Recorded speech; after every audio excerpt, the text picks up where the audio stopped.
district championship game between the James Madison Warhawks and your South Lakes Seahawks. Before we begin, we'd like to recognize the first team, all-district team. As you hear your name, please line up in front of the pitcher's mound. Pitcher, Cale Yates, Madison. Pitcher, Michael Gambone, Centerville.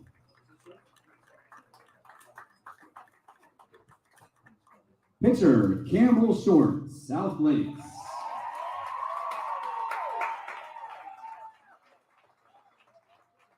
Catcher, Case Cochran, Westfield.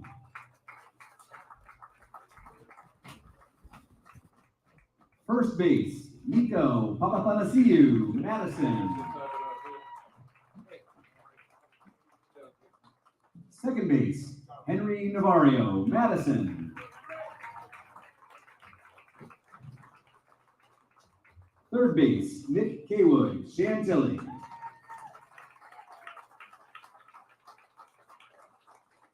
Shortstop, Noah Toole, Oakton.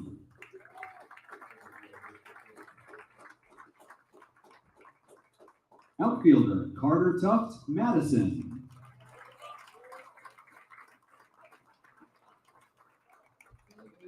Outfielder, A.J. Pritchard, Westfield.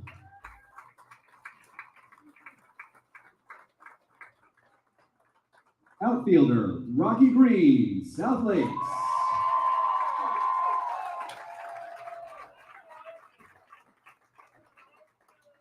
Designated hitter, Alex Kaywood, Chantilly.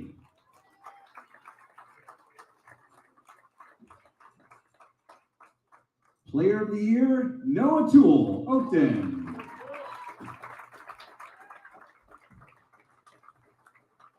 Pitcher of the Year, Campbell Short, South Lakes. And Coach of the Year, Morgan Spencer, South Lakes. Congratulations, gentlemen.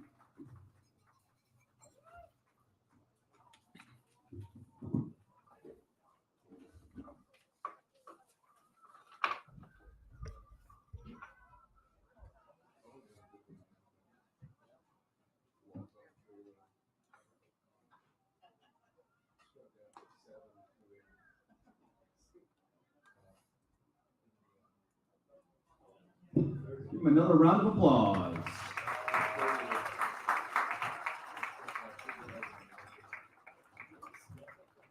Announcement as always, this game is being played in accordance with all rules and regulations of the Virginia High School League. Our student athletes and coaches recognize that judgment calls by officials are made in good faith and should be respected.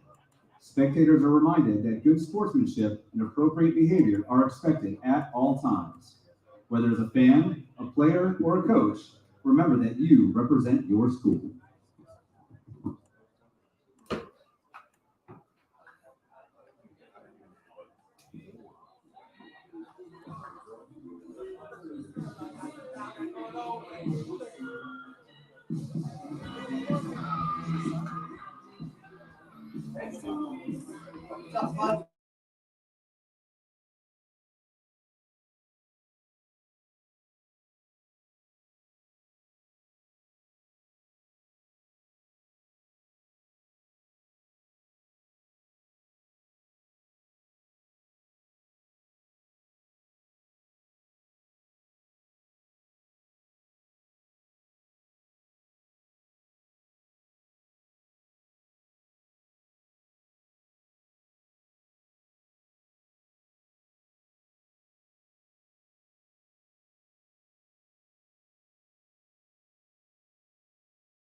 Ladies and gentlemen, good evening once again.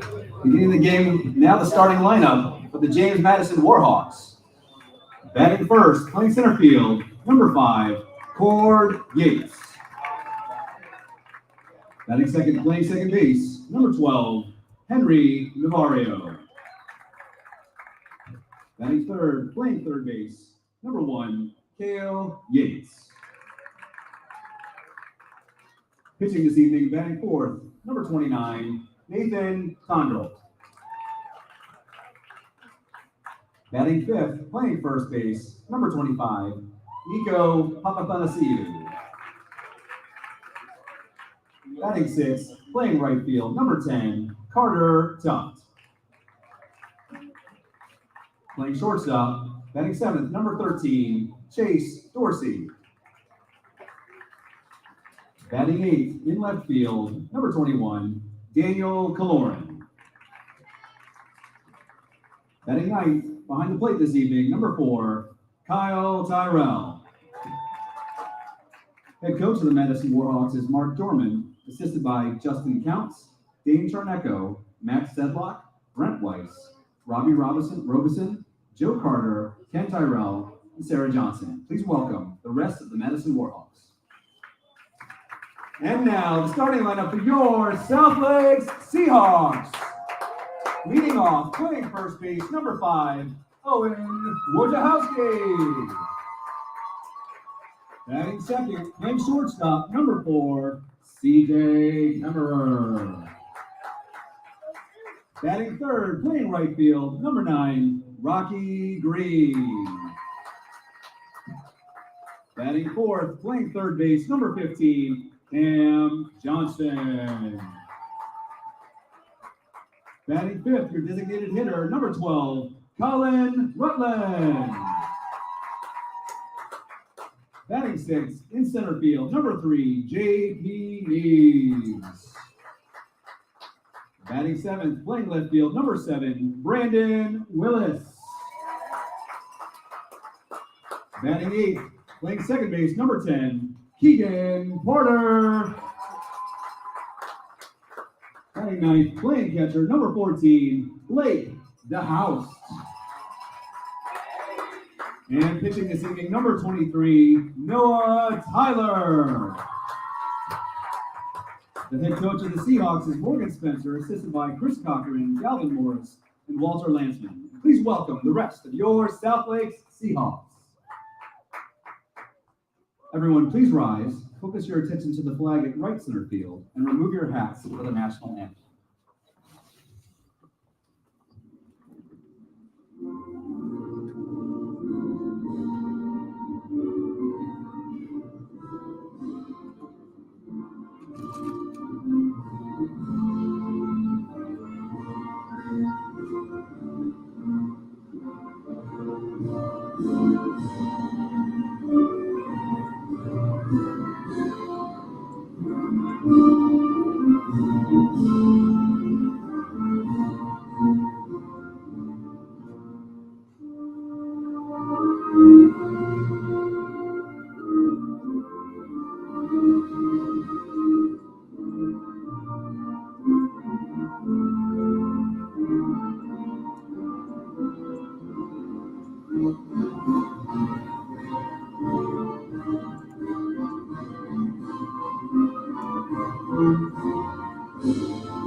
Thank you, and good luck to both teams.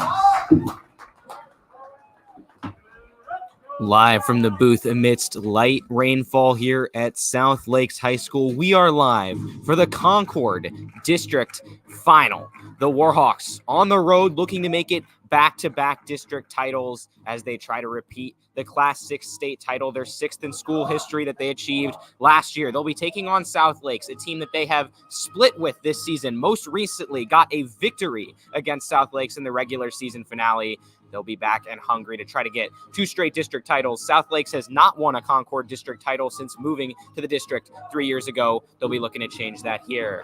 Warhawks, Seahawks, live at South Lakes High School. My name is Calvin Kaplan, and I'll be your play-by-play broadcaster throughout this entire evening of action. You just heard the lineups a moment ago, but we'll run through them all once again. Leading off for the Warhawks in the top of the inning is the center fielder, Concorde Yates, followed by first-team all-district player and second baseman, Henry Navarro.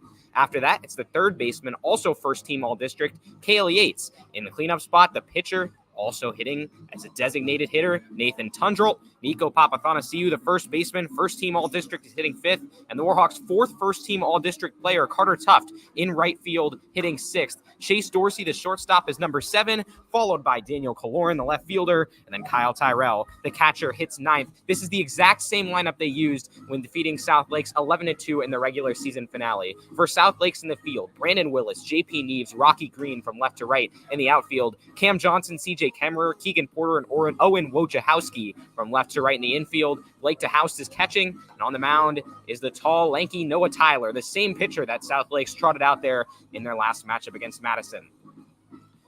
These two teams have faced off 2 times this season. South Lakes got the first win 2-1 on April 16th, led by a great outing from pitcher of the year, Campbell Short.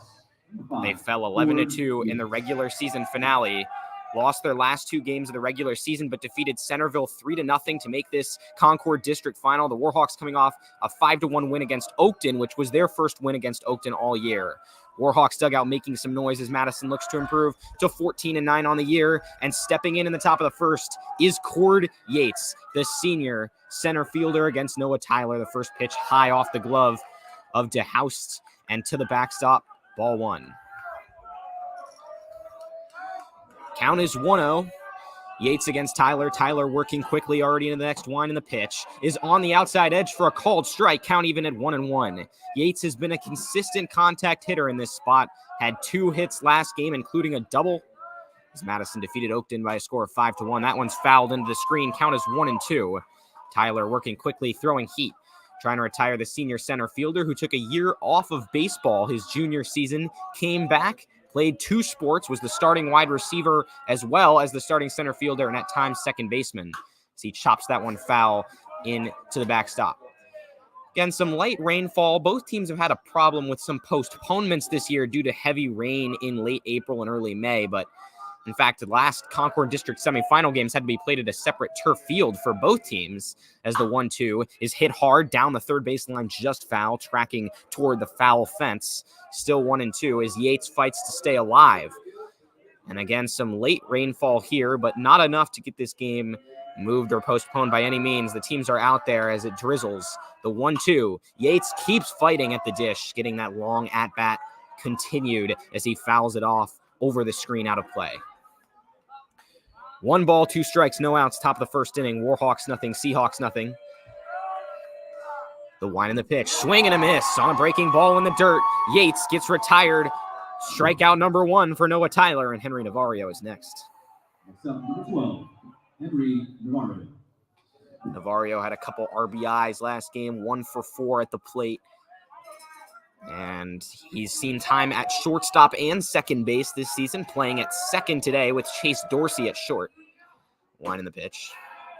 That one's a ball. Coach Pudge has seemed to go with a lot of continuity in this Warhawk lineup over the last few games, and that's demonstrated by the fact that it's the same lineup we saw in that regular season finale against South Lakes. Navarro rips one towards center, running in and making the play is Neves. That's going to be an easy one for him. 2 outs. Now batting number 1, Cale Yates. Here comes Cale Yates to try to keep the inning alive. Last game, he stole the show on the mound, did not allow an earned run in 7 innings on the bump. Got the win as the starting pitchers. That's a called strike on the breaking ball. Yates and Nathan Tundrell have been an excellent 1-2 punch for the Warhawks in terms of aces. And Yates tries to keep it going here. He takes just outside, 1 ball and 1 strike with 2 outs in the inning. This South Lakes fence a little bit closer to the infield than that of the Warhawks. So definitely home runs in play here as that one's a ball high, 2 balls and a strike. We saw Nathan Tundrell, who's on deck, hit a 3-run bomb last game, which helped their scoring. That's just barely outside for a ball, 3 balls and a strike. And these have been some close pitches from Noah Tyler. Kale Yates is not biting. 3 balls, 1 strike, 2 outs, the wind in the pitch. Called strike 2 on the outside edge. 3-2 is the count.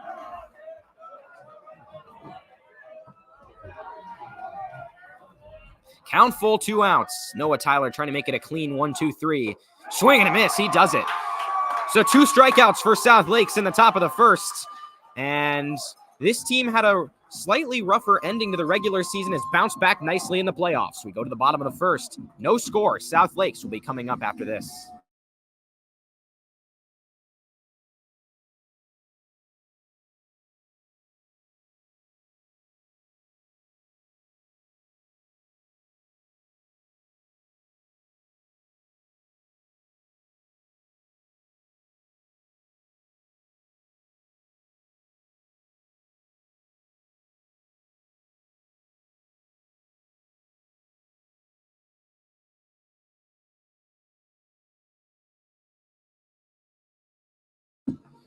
Bottom of the first inning here at South Lakes High School. No score as the Warhawks take the field. We'll go through the lineups, which you just heard a moment ago.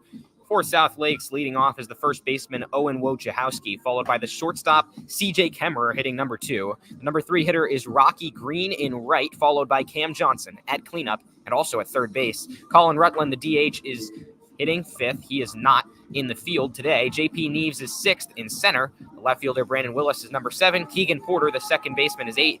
And Blake DeHouse, the catcher, is 9th. Noah Tyler, you just saw on the mound, not in the batting lineup. For the Warhawks in the field, Daniel Kaloran in left, Cord Yates in center, Carter Tuft in right. That has been a really reliable outfield for them over the last few games. In the infield is Kale Yates, Chase Dorsey, Henry Navarro, and Nico Papathanassiou from left to right. The catcher is Kyle Tyrell. We always see him behind the plates, and not an unfamiliar sight by any means. And on the mound, Nathan Tundrell, who's made a number of starts for this team this year, most recently against Westfield, helping the Warhawks pull out a win in the first round of the Concorde District playoffs, keeping them alive in this season, clinching them a spot in the regional playoffs. And a lot of you may be wondering what's on the line here in this Concorde District semifinal. First and foremost, the district championship. But even beyond that, the winner of this game will have clinched home field advantage for the first 2 rounds of the region playoffs, which is big time. Right now, both of these teams have ensured themselves a home region playoff game, but not necessarily 2. By winning here, could secure 2, possibly 3 home games in the region tournament, which is made up of 8 teams, 4 from the Concorde, 4 from the Liberty District. Nathan Tundrell's finishing his warm-up, and he'll face Owen Wojciechowski in what is a very balanced South Lakes batting order. This team, the top seed in the Concorde District during the regular season. A 7th-3 regular season record in Concorde. It's going to be Wojciechowski against Tundrell to start it off. The fans are excited. Players are excited. And the Seahawks will see if they can do some damage in the bottom of the first. The Warhawks getting ready to go. Any margin for error is slim for both teams. A highly competitive matchup.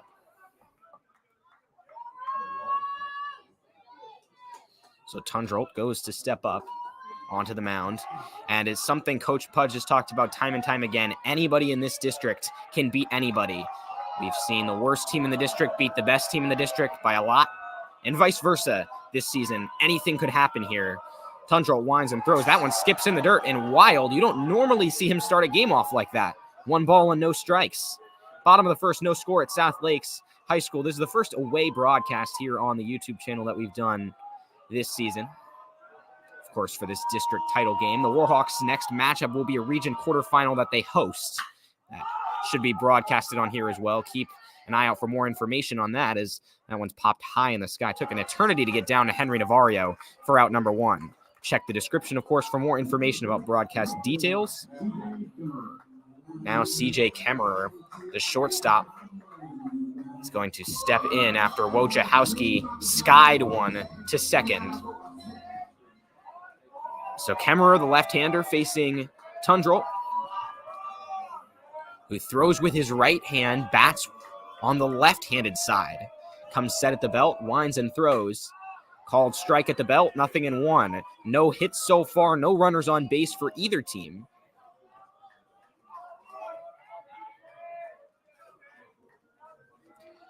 And outfielders certainly have a lot of room to make play, or have increased ease to make plays So that one's outside for ball one compared to at home with the smaller outfield, especially in left and right. Kaloran and Tuft can afford to have a little more flexibility with where they position themselves. 1 ball, 1 strike, 1 out. The pitch. That one seemed to go maybe off the mask or at least the pads of Kyle Tyrell. 2 balls and 1 strike. Rocky Green, the right fielder, is going to be on deck in this bottom of the first. No score at South Lakes High School. 1 away is Tundrolt. Winds and fires, and he's behind in the count now. That's going to be 3-1. One of the biggest weaknesses, and perhaps really his only weakness on the mound this year, at least to a noticeable degree, has been his tendency to walk guys. And he certainly runs up his pitch count at times, a lot of walks. He'll try to avoid that here in this game. He can't for now. CJ Kemmerer will have himself a 5-pitch walk, and we have the first base runner of the game, and this South Lakes dugout is loud.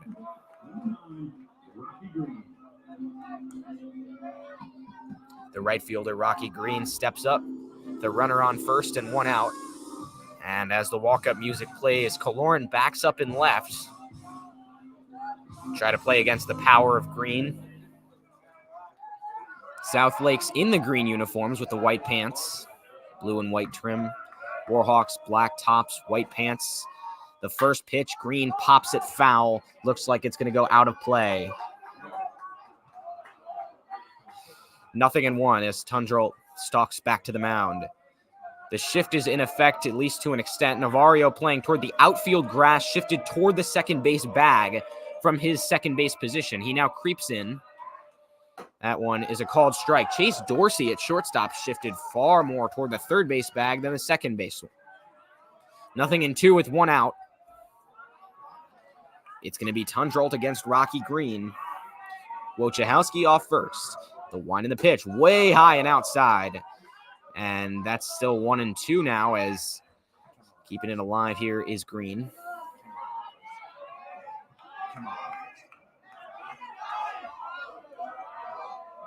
One ball, 2 strikes, 1 out. The wind in the pitch. 2 balls, 2 strikes. So the inning started with that Wojciechowski pop-up. I misspoke, of course. CJ Kemmerer was the one who walked, is on first. Now Green's at the plate. 2 balls, 2 strikes, 1 out.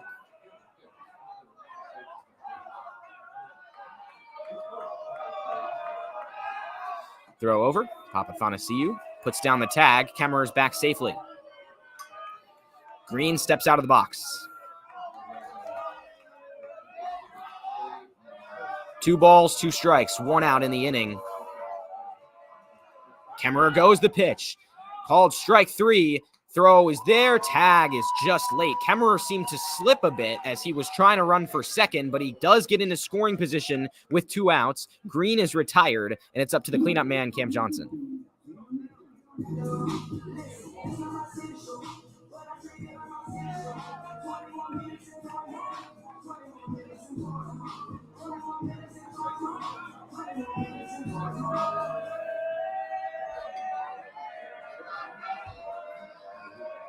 Johnson steps in against Tundrolt as he'll look to get out of this mini jam here. That one's at the belt. Johnson didn't think so. Strike 1.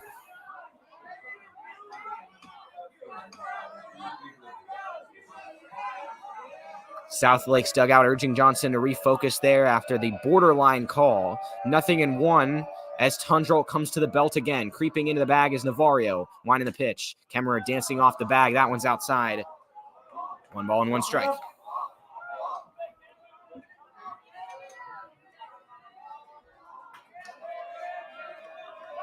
Both Johnson and Rocky Green certainly have the power to go yard, especially in this ballpark. Tundrolt steps off. So does Colin Rutland, the DH, who is on deck. Dorsey still shifted way toward that third base bag. Navarro standing directly behind second base.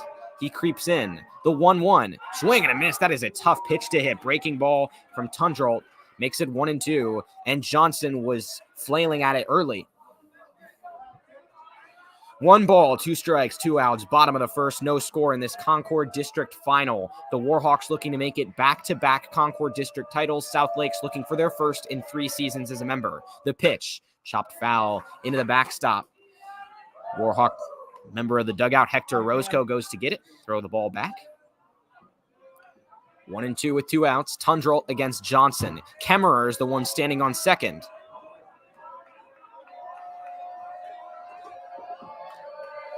Tundrell against Johnson. The delivery. Cold strike 3 on the outside edge. Johnson squats to the ground in apparent frustration at another borderline call. But Nathan Tundrell also puts up 2 strikeouts in the bottom of the first. So a man stranded on second will go to the top of the second. No score after this.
Leading off for the Warhawks, number 29, Nathan Tundrell.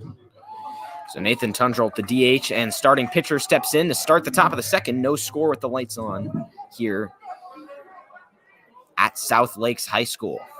Score is 0-0. Neither pitcher has allowed a hit yet. Tundrell will try to get himself some run support. He hit a 3-run home run last game, had another hit and a walk, and 4 plate appearances. He's really turned it on from the plate as of late, as the pitch is low. We've talked about how Tundrell, as of course the cleanup hitter, has come up in a number of clutch situations with either the bases loaded, 2 runners on. He's been tasked to deliver a lot as of late. But it's clear, given the lack of a lineup shift, that Coach Pudge has the utmost confidence in him as a cleanup hitter. That's where he's been for much of the season. The 1-0 skips in the dirt low, 2 balls, no strikes as Tundrell works the count. Noah Tyler came out popping, throwing hard in the first inning, got a 1-2-3 on the top 3 in the Warhawks order. That is certainly tough to do, as we've seen throughout this season. 2-0 count. The wind in the pitch. Taken right down the middle. First strike 1. Good pitch. About belt high. 2 balls and a strike on Tundrell. Nico Papathanassiou, the first baseman, is on deck. 2-1 count with nobody out. The wind in the pitch. Tundrell smacks it just foul down the first base line. That one's going to trickle to a stop in the grass. 2-2. A couple of tents set up down that first base line here at South Lakes. Hard to tell whether there's still a slight drizzle or whether it has ceased. This game had its start time moved up about 30 minutes, so it's not quite 6:30 yet. The 2-2 swung on and missed for strike 3. Noah Tyler has 3 strikeouts already. Now batting number 25, Nico Papathanassiou. So Tundrell will take a seat, and Papathanassiou, the first baseman, who has been one of the best power hitters for the Warhawks this season, will step in. When you talk about power in this lineup, it's really been Nathan Tundrell, Nico Papathanassiou, and Preston Lee, who's sometimes in the lineup, who have delivered. As Papathanassiou ropes that one down the left field line, that one is foul. Fortunate for South Lakes, as it might have been out or at least off the wall had it been fair. 0-1. We saw Papathanassiou hit a dinger a couple games ago.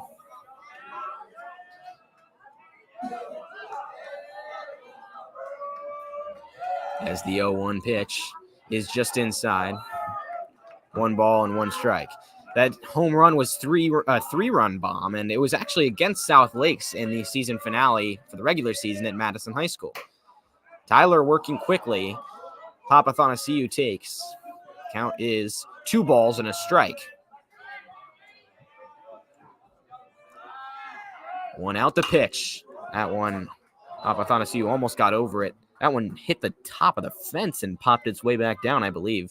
2-2 with one out as DeHouse delivers the ball back to Noah Tyler. Carter Tuft on deck for the Warhawks, the right fielder who has been as steady as they come. The pitch just away, 3 balls, 2 strikes. The center fielder, Neve, shaded just to the left of the second base bag. In that infield for South Lakes, Johnson, Kemmerer, Porter, and Wojciechowski. The pitch. Papathanassiou gets all over it again. It's into the woods. Still 3-2. But he's just coming a little late on these fastballs. Certainly has the power to get one out. He's been getting a lot of good contact. Count remains 3-2. One out. Cheers and the pitch. Papathanassiou rips it into the hole. Base hit. Left field. Willis will scoop it up. First hit of the game for the Warhawks, and Nico Papathanassiou could feel it coming for a while. He's on base. Now batting number 10, Carter Tuft. Now the number 6 hitter, Carter Tuft, steps up with runner on first and one out. Chase Dorsey, the sophomore shortstop, is on deck. And as we mentioned earlier, Navarro, Yates, Papathanassiou, and Tuft, first-team all-district players. One out, top of the second here at South Lakes High School. Tyler delivers. That's a called strike as Tuft almost swung at it. That was a tough breaking ball, 0-1. No Sam here with me today. He couldn't make the trip, unfortunately, but hopefully we'll be able to come for the region quarterfinal, which is to be determined as to who the opponent is, but it will be at Madison High School. The pitch. Laying down a bunt is Tuft. He's going to sprint toward first. Tyler has time, finds the man, Wojciechowski, for out number 2, but a sacrifice bunt by Carter Tuft puts Papathanassiou in scoring position for Dorsey. Now batting number 13, Chase Dorsey. Chase Dorsey has been tasked with taking a big role, often at shortstop, even as a sophomore. Didn't see varsity action last year, but made the team this year and has been big for them in that position.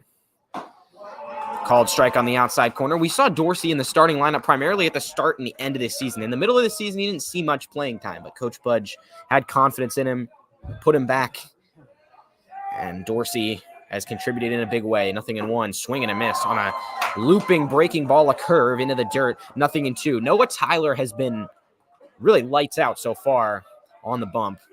Hard fastballs, breaking pitches. Been fooling hitters. Warhawks down to their last strike. No balls. 2 strikes. Dorsey against Tyler. As Tyler steps off. Papathanassiou back to second. Nobody's guarding that bag. Cloudy skies, but very little rain so far. Top of the second. The pitch. Dorsey chops it back to Tyler. He makes the play. He's going to run all the way over to Wojciechowski and underhand it to him. Out number 3. The Warhawks get a hit. We'll go to the bottom of the second. Still no score. A bit of a pitcher's duel so far. Colin Rutland will lead off and try to change that next.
Colin Rutland. Bottom of the second here at South Lakes High School. Score is 0-0. And stepping in is the designated hitter Colin Rutland against Nathan Tundralt, who had a walk but stranded the runner Kemmerer at second to keep it no score. It's Rutland, Neves, Willis to lead off the inning.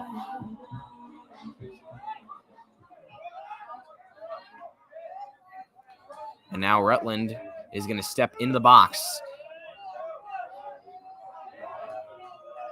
Tundrell looking in, winds and delivers. That pitch is low. These two teams have been evenly matched this year, split the season series. South Lakes, the top seed in the Concorde district. The Warhawks, the number 3 seed, who took down number 2 Oakton on Wednesday. South Lakes defeated Centerville on Wednesday. It's the 5 seed in the district. That one is lofted to second. Navario has the play. Out number 1 on Rutland. Neves is next.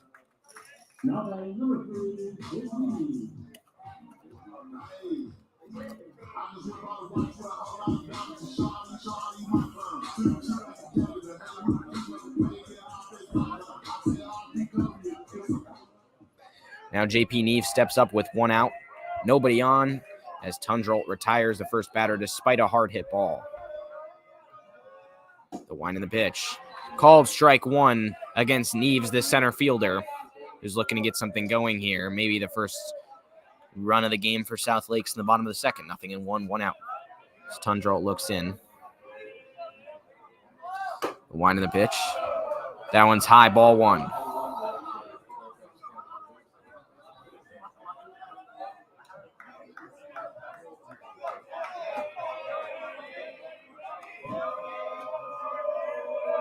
Tundrell comes set, and the next offering skips in the dirt.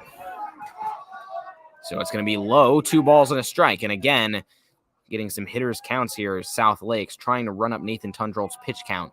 And what will be a change for the Warhawks in this game is that Cale Yates, after pitching 7 innings 2 days ago, he will not be available in the bullpen. He's creeping in on the infield grass, though. Warhawks will have to rely on the likes of Jimmy Bellini, Jackson Bordeaux, and potentially others. They do have a deep bullpen, though, which is going to play to their advantage. Outside, 3-1 on that pitch. Bottom of the second, no score at South Lakes High School. Neves at the plate for the Seahawks, 3-1 count. Nathan Tundrell on the mound. Yates backs up at third base. The wind in the pitch. Swing and a miss on a fastball. Count is full. Tundrell liked it a lot. 3 balls and 2 strikes. We have just reached 6:30 here. Full count. The offering. Swing and a miss. Tundrell pumps his fist and gets the K. That's his 3rd strikeout of the day. Willis is next.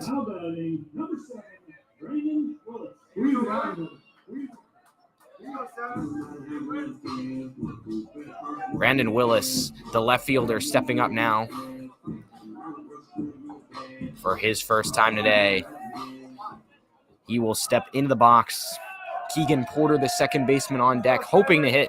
2 outs and nobody on. Nathan Tundrell could get out of the inning here. That one's popped straight up. Tyrell calls out for it. It's going to be in the infield. Backing up into the outfield is the shortstop Dorsey, and he ends the inning catching the pop out. 1-2-3 for Nathan Tundrell, and we go to the 3rd. Still no score after this.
Leading off for the Warhawks, number 21, Daniel Calor. As you just heard, the top of the third will start off with Kaloran, Kyle Tyrell, and then back to the top of the order with Cord Yates. Daniel Kaloran, the left fielder, stepping in against Noah Tyler, who goes for his third frame of work. No score, top of the inning here at South Lakes High School. That pitch is a breaking ball just outside, ball one. South Lakes dugout encouraging Tyler, who works quickly. That one's fouled off, out of play, 1-1 on Kaloran. The Warhawks looking to go back-to-back in winning the Concorde District again this season. South Lakes in their third season in the district, looking for their first title. Called strike at the belt, 1-2. That's a tough pitch to hit, and Noah Tyler has located his off-speed pitches to a superb level. That pitch is fouled off into the backstop, still 1-2. And this presents a stark contrast from the game a while back in the regular season finale on May 7th. The Warhawks were able to pounce on Tyler early en route to an 11-2 victory. Today, he's been almost unhittable. 1-2, count the pitch. That one's smoked toward the shortstop, Kemmerer. He has a play, fires sidearm, and gets Kaloran one down. Next up, number 4, Kyle Tyrell. Kyle Tyrell is next. Longtime catcher for the Warhawks. Caught a lot last season, caught a lot this season. Will catch a lot more next season. As he steps in. The wind and the pitch is low for a ball. Tyrell among a couple of players who will be returning for the Warhawks next year, including Daniel Kaloran, Chase Dorsey, Nico Papathanassiou, Cale Yates. As that one's taken high, 2-0. And the Warhawks, coming off last season's state title win, expectations were lessened following the graduation of many seniors, but they have stepped it up big time this year. That one pops in the mid of the house for a ball, 3-0. And I mean, expectations are still always high with this team coached by Coach Pudge, who has over 35 years of high school baseball coaching experience. The wind in the pitch. Called strike, 3-1. Tyrell was ready to take the walk. Coach Pudge in his 29th season as head coach for Madison High School. That's a longer tenure than any teacher has at the school itself. The 3-1 is fouled off over the netting. 3 balls and 2 strikes with 1 out. And, I mean, maintaining excellence despite player turnover year after year is something Coach Pudge has been so good at. Did it again this year. This team had the struggles, but bounced back in a big way as Tyrell gets all over it to right. Green should be under it. Now he has to race in, misplayed it slightly, but has out number 2. Back to the top of the order now. Now batting, number 5, Cord Yates. Cord Yates struck out his first time up, but he will be back to hit for time number 2. The Warhawks were fighting for their season just a week ago against Westfield, sending the Bulldogs home as they did get the victory. And they followed that up. It wasn't a do-or-die game against Oakton, but they won it anyway to get home field advantage for the region quarterfinal. That one's a called strike. Winning this game would give either team home field advantage for at least the region semifinal, if not the title game. Nothing in 1 with 2 outs. Yates gets it to third, diving stop by Johnson. Nice play, and he finds his first baseman, Wojciechowski. 1-2-3 for Tyler, who has been tough to beat so far. He's only allowed 1 hit. We'll go to the bottom of the third. Still no score in a pitcher's duel.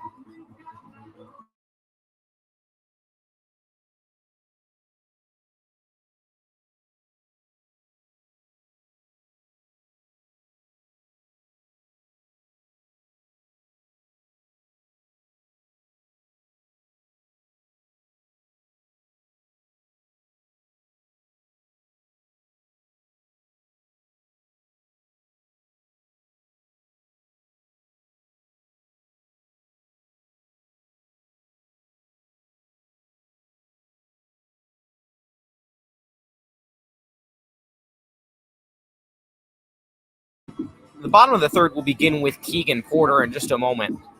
And it's been a great rivalry between these two teams this season. In the first matchup of the year in mid-April, South Lakes won it on a walk-off, 2-1. And when talking to Coach Pudge about that game, he called it. One of the best high school baseball games of the season. It certainly was electric. South Lakes ended up getting the win, but the Warhawks were smelling revenge in their home contest on May 7th. Ended up winning that one 11-2 and getting some confidence heading into the district playoffs. South Lakes had already secured the top seed in the district by then, getting that first round bye and automatic berth into the region playoffs as well. But they're still hungry for that Concorde district title, which will mean a lot both for the regional playoffs and, of course, for their stature among one of the top teams in Northern Virginia baseball. Keegan Porter, the second baseman, is going to start it off, try to get something going in a scoreless affair. It's going to be his first time at the plate today. Last season, South Lakes was 9-11, had their season ended at the hands of a 7-6 loss to Centerville.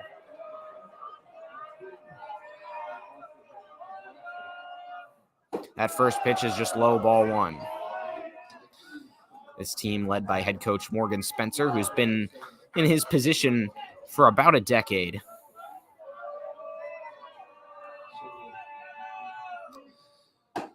That one's inside, 2-0. Of course, was disappointed to have to go out in the first round of the Concorde District Tournament last season. South Lakes did make a run to the state quarterfinals in 2022, though. And they had a 3-0 win over Centerville to make this game against Madison. Called strike on the inside edge. Good pitch by Tundralt, 2-1 against Porter. This year, South Lakes 15-6 compared to 13-9 record for the Warhawks.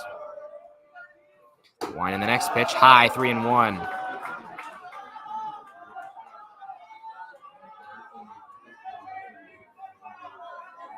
Porter steps back in. The Warhawks looking to continue to keep this winning streak going. They snapped a 6 of 8 against South Lakes to end the season. Then won a couple of playoff games. 3 in a row so far. That's ball 4, though, as Porter takes his walk. Tundralt with 2 walks today. Next up is Blake DeHoust.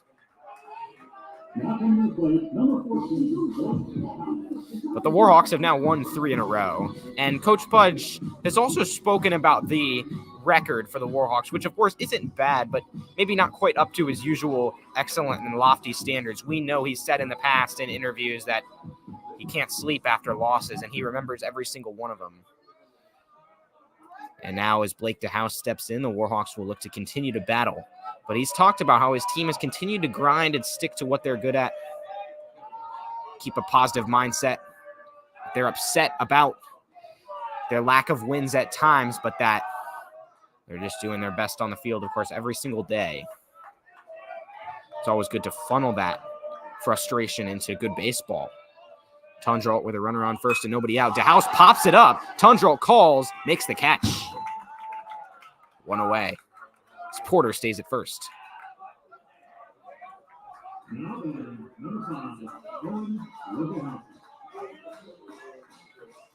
Bottom of the third, and Owen Wojciechowski, who popped out his first time up, is back at the plate against Nathan Tundralt, trying to advance the runner Porter in a scoreless game.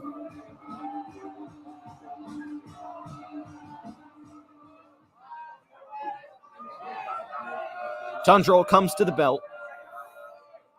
The wind in the pitch. Wojciechowski raring to go. He takes it outside, ball 1. Now he taps the plate and gets set. It's been a fast game so far. Of course, with no runs being plated. Throw over, runner back safely. As Tundralt trying to keep Keegan Porter from stealing. Lots of noise from the South Lakes dugout. Lots of fans down that first base line. 1-0 count with 1 out. Outside target for Tundralt. Runner goes. The pitch is high. Tyrell tries to get him. Throw is there. Tag is down. Runner is out. Henry Navarro gets him on the tag. 2 away.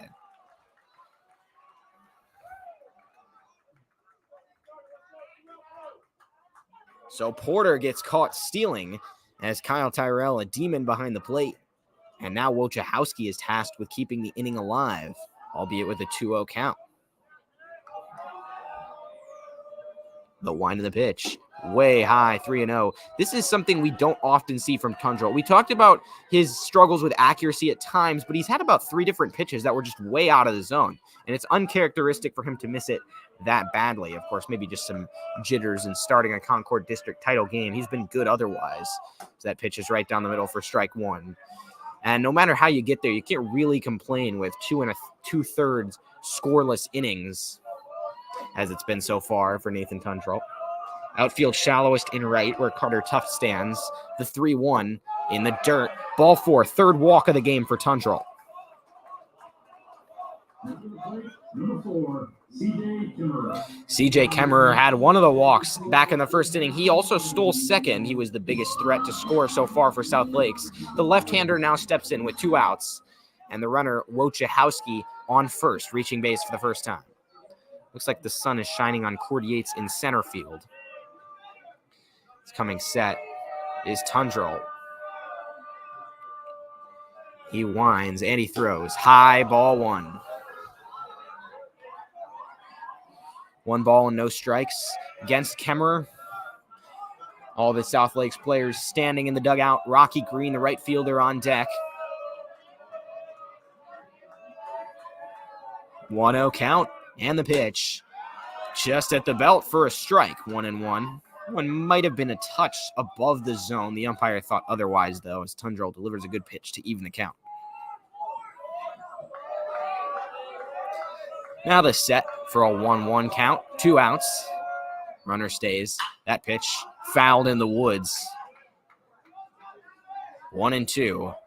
Bottom of the third, no score. South Lakes down to their last strike. So this becoming more of a mirror image of the first meeting between these two teams rather than the second. The Warhawks generated a lot of offense in that 11-2 win. Not so much in the 2-1 loss. And this one so far is all zeros on the scoreboard in the runs column. That one's fouled off down the third base line. A hot shot over the head of some fans. 1 ball and 2 strikes.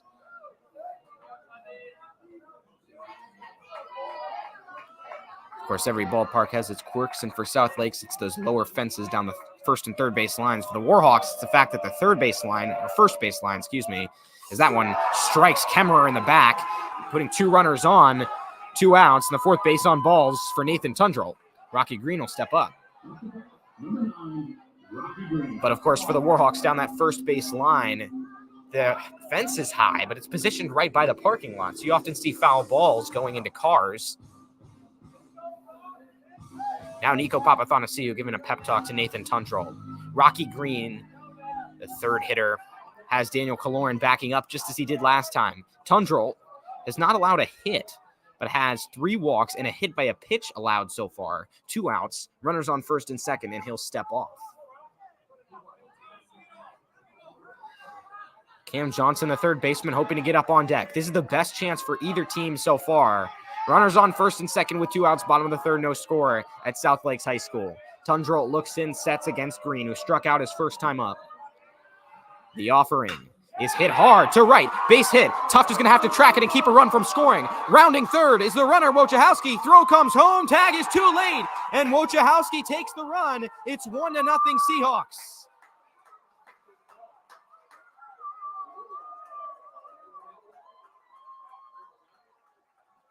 An RBI single for Rocky Green. First hit of the game, first run of the game for South Lakes. And the cleanup hitter, Cam Johnson, will try to continue the momentum. So Tundrell struck out 3 guys, 4 bases on balls, now allowed a hit and a run. 1-0 game. Kemmerer was able to advance all the way to third, and Green is on first. Cam Johnson's at the plate.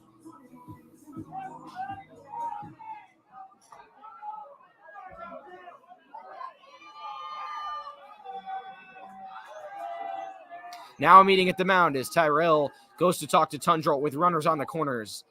And with the way Noah Tyler's been pitching, Madison cannot afford to go down by more than 1 run here.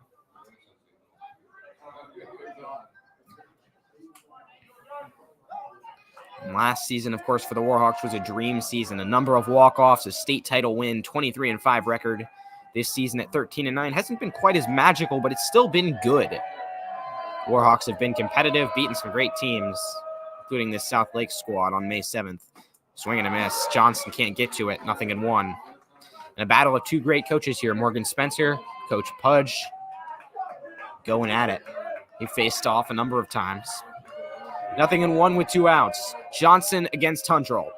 Here's the pitch. Johnson gets contact. Trying to cut it off is Dorsey. He flips to second, gets the runner. That's out number 3. So a fielder's choice for Cam Johnson will go to the top of the 4th. Seahawks lead by 1.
Leading off, number 12, Henry Navarro. Just shy of 6:50 p.m. here, top of the 4th at South Lakes High School. The Seahawks lead the Warhawks 1-0, and Henry Navarro will step in up to the dish to face Noah Tyler, who's allowed 1 hit, no walks, no runs so far. Navarro takes that one for ball 1. It's going to be Navarro, Cale Yates, and Nathan Tundrell to lead off the inning for the Warhawks. The next offering is low, 2-0. You see Neves in center with the sun shining on him. Green in right, he's got some sun as well. 2-0 count. Tyler working quickly. That's a strike. 2-1 as he tries to work his way back into the count. Against Navarro, he throws. Swing and a miss. Up in the zone, he chased upstairs. 2-2.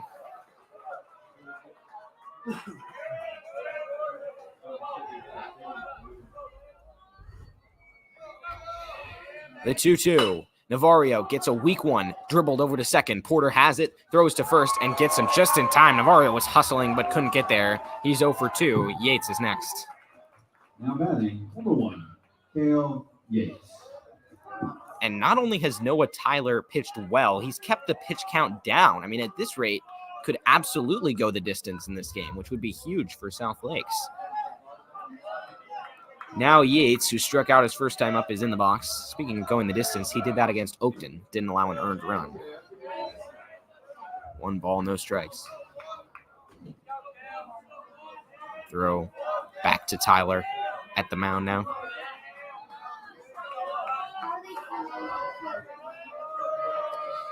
And the 1-0 to Yates is a take. Strike 1, count even. Cale Yates steps back in. Junior in high school. Also a starting quarterback for the football team. Takes strike 2. First team all-district as well. It's quite a resume. 1-2 on the way. Oh, that's above his head. He had to squat down to avoid it. You could see the look of momentary concern on his face. 2 balls, 2 strikes with 1 out. 1-0 Seahawks, top of the 4th here at South Lakes. Swing and a miss. Strike 3. Noah Tyler has been so tough to hit today. He's piled up the strikeouts. That's number 4. Next up, number 29, Nathan Tundrell. Yates has accumulated 2 of the 4 strikeouts, and Nathan Tundrell, the cleanup hitter, is up to keep the inning alive. 2 outs. Nobody on. Tyler against Tundrell. And so far, the top 4 of Warhawks' order has been 0 for 7. That's popped high and out of play. In fact, nobody has a hit except for Nico Papathanassiou, who seemed raring to go against Tyler. Had a number of well-hit foul balls before getting a single. 0-1 with 2 outs. Stepping in is Tundrell. And the pitch. Oh, that is interesting pitch to hit there. Tundrell was confused by the slightly different arm angle. 0-2 with 2 outs. Coach Budge calling out to Tundrell. 0-2, the pitch. That one's popped foul. Trying to track it in foul territory is Johnson. Willis is going to, but it's going to fall harmlessly to the ground. Warhawks still down to their last strike. Tundrell looks over at first, grips the bat, and steps in. No balls, 2 strikes, 2 outs. Noah Tyler on the mound has been excellent so far. Top of the 4th, 1-0 game. The Warhawks need some runs. Need to get these bats alive. Here's the 1 and the pitch. Swinging a foul ball. Zooming toward the first base coach for the Warhawks. Still 0-2.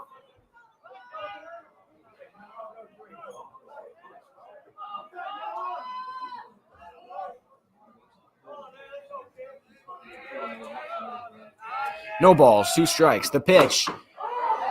Nice frame draw by DeHoust, but it did not work out. 1-2 against Tundrell. That almost ended the inning. And now Tundrell stepping in. Tyler to throw. Tundrell takes outside.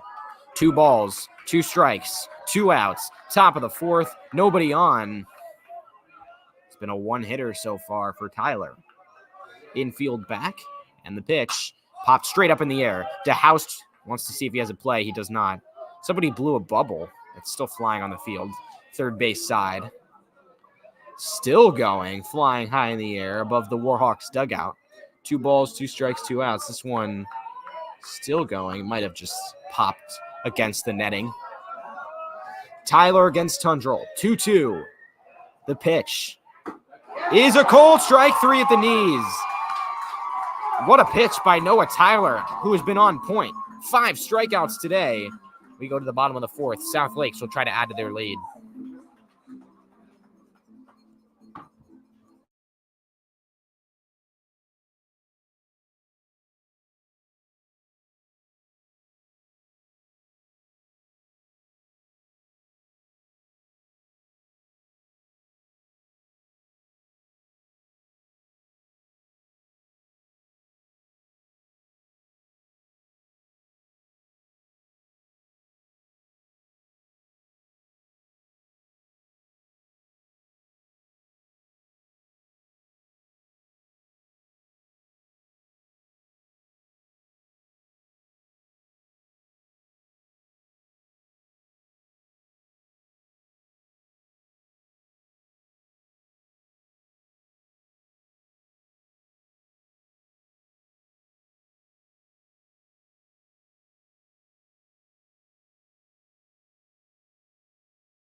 Leading off for the Seahawks, number 12, Colin Rutland. It's going to be Colin Rutland starting the bottom of the 4th for the South Lake Seahawks. who lead 1-0 at home. It's going to be Rutland, Neves, and then Willis. Rutland lined out his first time up, and Nathan Tundrell will start off the inning on the mound here for his fourth frame of work. Allowed to run last inning to give South Lakes the lead. The pitch swung on and missed for strike one. Rutland's got a lot of height on him. DH for today. The center fielder Yates is shading to the left of the second base bag. 0-1 with no outs. We see a cool breeze coming through the booth. That pitch is high, 1-1. So yeah, Tomas is on the team, but he broke his knuckle. He's a catcher. Yeah. 1-1 with nobody out. Yeah, he's worked with Jeff. Rutland in his second time at the plate against Tundrell is at the belt. The wind and the pitch. 2-1. We're live here at South Lakes High School. The Warhawks on the road looking to win back-to-back district titles. For South Lakes, they're looking to get their first Concorde district title in their third season as a member of the district. 2-1 count. Tundrell winds and throws. Swing and a miss, strike two. Both teams have home field advantage for the first round of the region tournament. A win here would give them home field advantage for the second round and possibly the region championship. That's definitely how they'd like to have it. 2 balls, 2 strikes, nobody out. Tundrell against Rutland, the pitch. Called strike 3 on the outside edge, a well-located pitch. Tundrell with another strikeout. That's his fourth. And JP Neves is up next. He struck out his first time up. Neves out there in center today. Has nobody on and 1 out. The lights are on here at South Lakes High School, just shy of 7 o'clock. This game was an early 6 o'clock starter. Got moved up about a day ago. Swing and a miss, strike 1, as Neves gets blown by. Brandon Willis is on deck. He will see the plate this inning. They don't understand the peer pressure. Coach And the set. Just outside target. And the pitch is a called strike 2. Well located by Tundrell, who's getting ahead in the count. No balls and 2 strikes. Just trying to lengthen this outing here. Here against Neves. The wind and the pitch. Swing and a miss upstairs. Out number 2. Strikeout number 5 for Tundrell. Now batting, number 7, Brandon Willis. Brandon Willis up with 2 outs now. Popped out his first time up. Warhawks do have a man warming up down the third base side. I believe it's Jimmy Bellini, although we'll work to identify who it is for sure. 2 outs, bottom of the 4th against the left fielder, Willis. Tundrell throws, high, ball 1.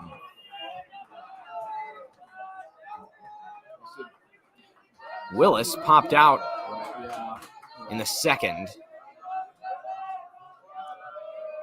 It's Tundrell pitching from the stretch, even with nobody on base, as he always does. That one's hit hard to center, high in the sky. Tuft should have a play. He walks up to it and makes the catch. A 1-2-3 inning for Nathan Tundrell. We go to the top of the 5th, and the Warhawks need some run support, trailing by just a run. At the end of the 4th, we'd like to wrap up our thanks to our sponsor.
Top of the 5th in what's been a really quick game to this point. Noah Tyler back on the bump. Nico Papathanasiou, who has the Warhawks' only hit, and only base runner for that matter, will be up to start the inning. Tyler has been lights out. And for the Warhawks, it's all about what Coach Pudge has talked about in terms of picking your pitches. He talked about how in the middle of the season, this team got a little bit aggressive with the bats, and that's often what caused a lot of strikeouts and not as many runs. And he wants his team to be aggressive. That much is certain, but he preached to them the importance of picking their pitches, not just swinging away at anything. And over the last few games, in this 3-game winning streak, the Warhawks have done a really excellent job at that. It's hard to do, though, against Tyler because all of his pitches are so hard to hit. Papathanasiou's been the only one who's had any success. First pitch of the inning is taken low, ball 1. And Papathanasiou has really ramped up the power with a number of extra base hits in recent games, the 1-0. Taken low, ball 2. I don't think Tyler wants to pitch to him. He'd rather risk a walk than let Papathanasiou go yard or get a big hit. That pitch, Papathanasiou pops it foul. That one's going to go a little ways into the woods. 2-1. Tyler working with speed, and he's at a low pitch count, which has been part of the reason this game's so quick. It's barely been an hour. We're already in the 5th inning. The 2-1. Called strike 2. I don't think we've seen the first 4 innings of a game take only an hour in any of the games broadcast this season. That pitch. Papathanasiou pokes it. Diving stop by Johnson, who's been making gems over at third base, but just dropping the throw over at first is Owen Wojciechowski, and Papathanasiou reaches on an error. Now batting number 10, Carter Tuft. So Papathanasiou reaches first, nobody out, and Carter Tuft has a chance to try to move him along. He had a sacrifice bunt his first time up. I wonder if he'll be taking the same tactic here. Johnson made a great stop. Not as great of a throw, but almost a chance for Wojciechowski to pick it. He couldn't quite do it. Papathanasiou beat it out because of that. That pitch. High and away, going for a back pick potentially was DeHouse. Instead, he throws it back to the mound. 1-0. 1-0. Seahawks in the lead, top of the 5th here at South Lakes High School in this Concorde District final. The Warhawks looking to make it back-to-back Concorde District championships. Tyler steps off.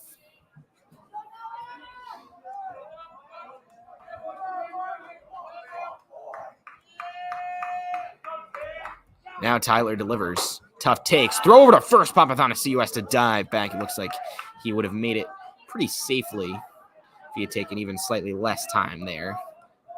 2 balls and no strikes, but they don't want Papathanasiou to run, and DeHouse visits the mound. This South Lakes team was 9-11 last year. Had a mediocre season overall. For the Warhawks, who was 23-5 in a state title. Had a lot of players graduate. Had one player go in the first round of the MLB draft. That, of course, being Bryce Eldridge. And Carter Tuft, who is a returner from last year's squad, is going to step back in. But beyond that, guys like Cooper Charnenko, Connor Moore, many others graduated. Eli Navarro, list goes on. 2 balls and 1 strike. Many of them playing college ball still. Nobody out here in the top of the 5th. The Warhawks and Coach Pudge always so good at finding replacements. Next man up mentality. That one is hammered down the right field line, foul. That one hit a wood pillar in a structure, out of play.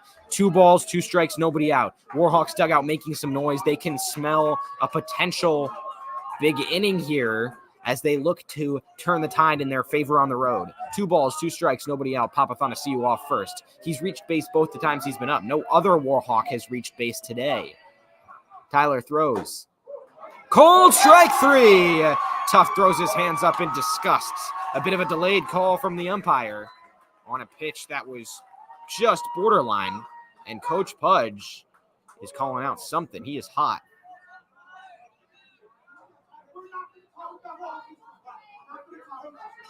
Coach Pudge is arguing about that strike 3 call. This is getting heated.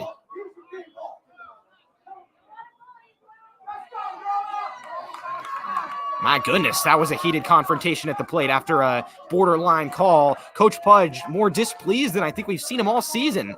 Tuft went back to the dugout. He was getting in the face of that umpire. The umpire told him, we're not going to be arguing about balls and strikes. Coach Pudge was not having it.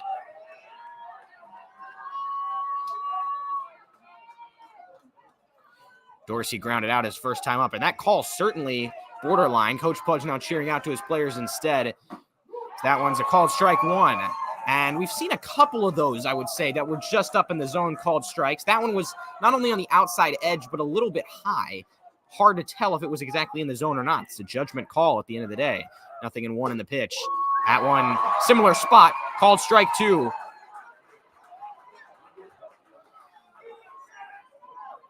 And Coach Pudge calling out to Dorsey here, 0-2 with one out. We always see him animated in the dugout, by the dugout, but not usually to this extent. That one's taken, 1-2. He yells out lock in to Dorsey multiple times as Dorsey steps out of the box. The intensity showing here is the Warhawks need to get some runs. 1-2 with one out. Here's the pitch. Way high, off the glove of DeHoust, who loses it, and Papathanassiou takes his opportunity to get into scoring position.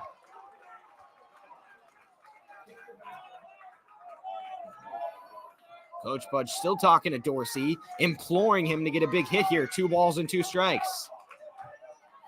He's generating the majority of the noise for this Warhawk dugout, which is ramped up in conjunction. 2 balls, 2 strikes, 1 out, runner in scoring position.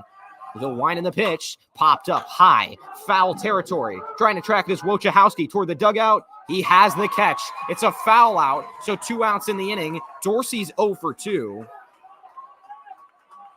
And it's going to be up to Daniel Kaloran at the plate.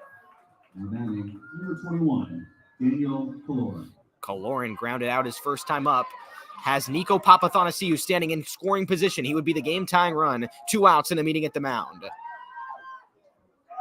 For Noah Tyler, who has been great. Certainly doesn't need the meeting, given how well he's been pitching, but South Lakes wants to make sure that this one stays scoreless. So, 1 hit allowed for Tyler so far.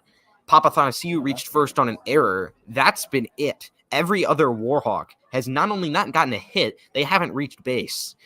And Nico Papathanassiou seemed to be the only one who could even remotely get Noah Tyler's number, and it's just indicative of how tough this Concorde district has been all season. Not only can any team beat any team, any player can beat any player in an individual matchup. And Noah Tyler was the same pitcher who got rocked in the season finale in an 11-2 South Lakes loss. And you flash back a game earlier for South Lakes, they lost a game 13-1 against Westfield, the lowest ranked team in the whole district. And it's not even a knock against Westfield. It's more so to show how competitive this district has been and how really solid every team in the district has been. Even the last place Bulldogs, who had their moments this year. That's a called strike one against Kaloran, 0-1 with 2 outs. Top of the 5th, 1-0 here at South Lakes High School. Road game in this Concorde District Final. The Seahawks lead 1-0. Tyler against Kaloran. Papathanassiou off second. 0-1, 2 outs. The pitch. Swing and a miss. Strike 2. That breaking ball has been almost unhittable today.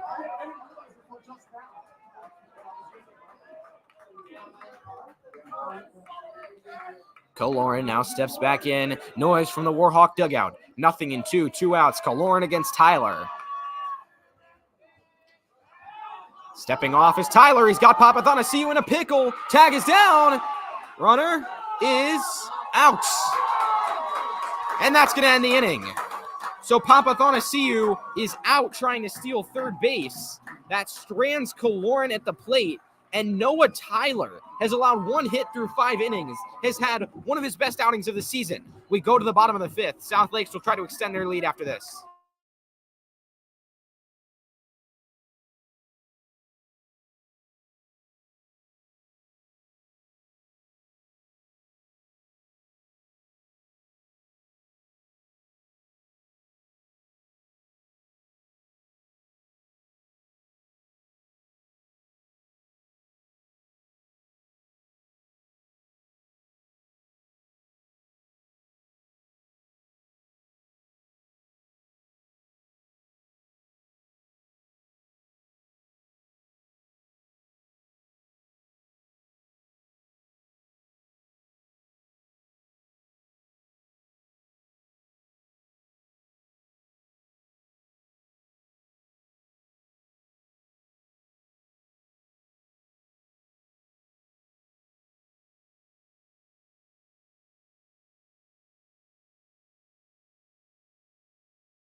Nobody warming in the Warhawks bullpen now. Bottom of the fifth, and Nathan Tundrell, after a 1-2-3 inning, has regained a lot of confidence. He'll face Keegan Porter, Blake DeHoust, and Owen Wojciechowski, presumably, to start this inning.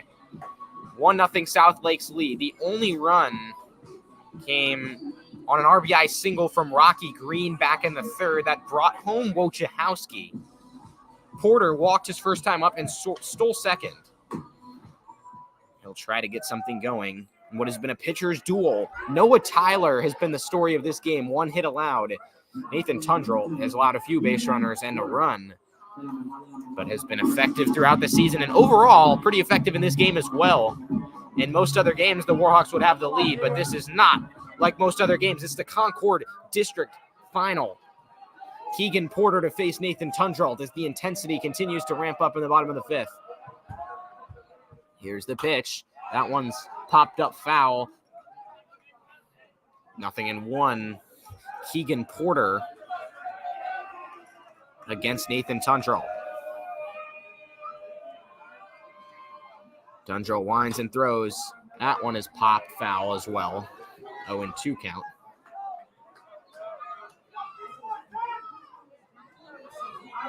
So Tundrell working ahead in the count with a couple fastballs. Outfield straight away. Playing pretty shallow, though. Here it goes. Outside. Tyrell had the outside target. 1-2.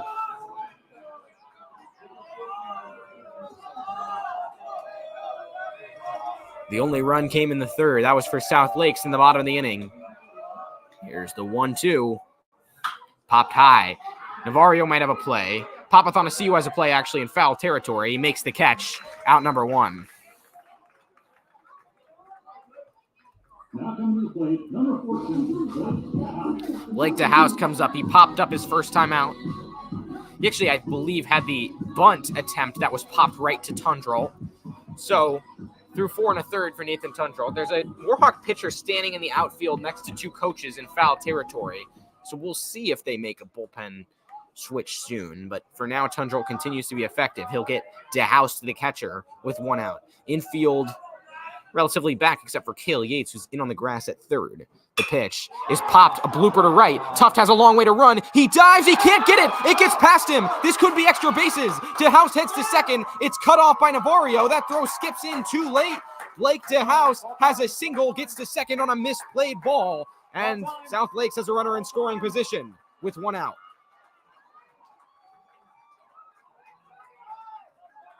Back to the top of the order, and Owen Wojciechowski will have a runner in scoring position. Carter Tuft tried to make the diving play, or at least to cut it off, but it turned out to be a bit too aggressive. He let it get past him for an extra base. And South Lakes has a big chance here. There's going to be a pinch runner.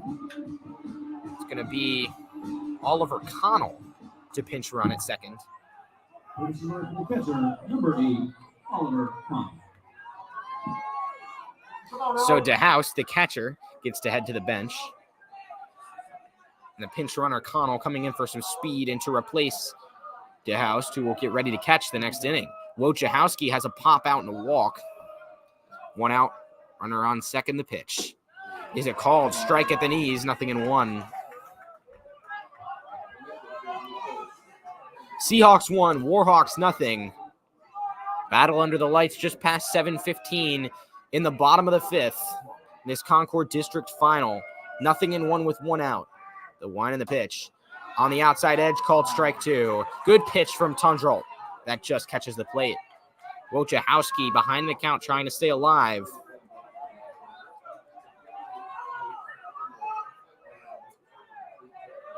So after the DeHouse single, subsequent error, taking it outside is Wojciechowski 1-2. And Connell is the one on second.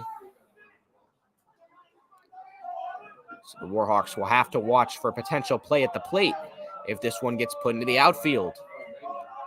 1 ball, 2 strikes, 1 out.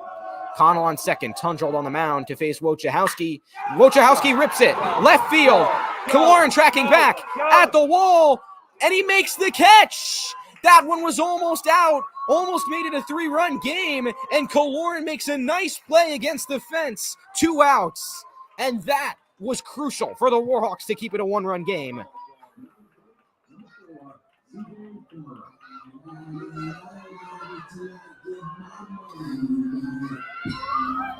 And that one, I mean, it was almost 3/4 up the wall, but Koloran was right in position once he was up against the fence to make the catch, and it looked like Wojciechowski might have gotten the juice on it. Now with 2 outs, it's up to CJ Kemmerer to drive the runner in. Connell off second, Kemmerer at the plate, Tundrell dodging a bullet. Now on the mound again. That one outside, ball 1 against the left-hander.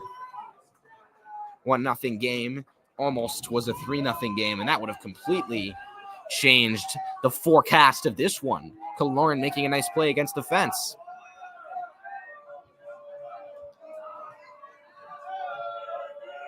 The next pitch, nice one right down the middle for strike 1.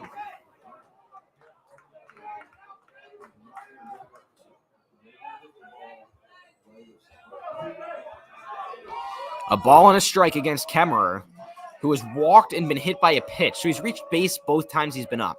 The 1-1. Wild pitch. Runner goes to third. Tyrell doesn't have a play. And advancing 90 feet is Connell. 2-1 count with 2 outs against Kemmerer. This South Lakes dugout is animated.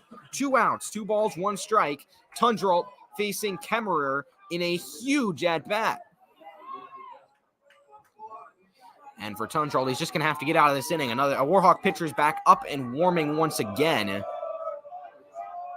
Tundrell wants to complete the 5th, though, without being replaced. Called strike, 2-2. Rocky Green, the right fielder, is on deck.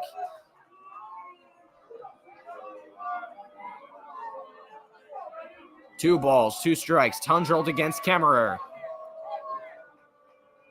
Winding the pitch. Hit hard down the third base line. Foul ball. That one was so close to being over the bag. 2 near misses for Nathan Tundrell on the mound. Still 2-2 as Kemmerer will come back to the dish and Connell will jog dejectedly back to third. Coach Budge calls something out there to Tundrell. 2 balls, 2 strikes, 2 outs. Cheers from the South Lakes dugout. The intensity never higher than it's been now in this Concorde District Final. Runner on third. Tundrell facing Kemmerer. He offers. Low. Tyrell does a good job keeping it in front of him, as always. 3-2 now.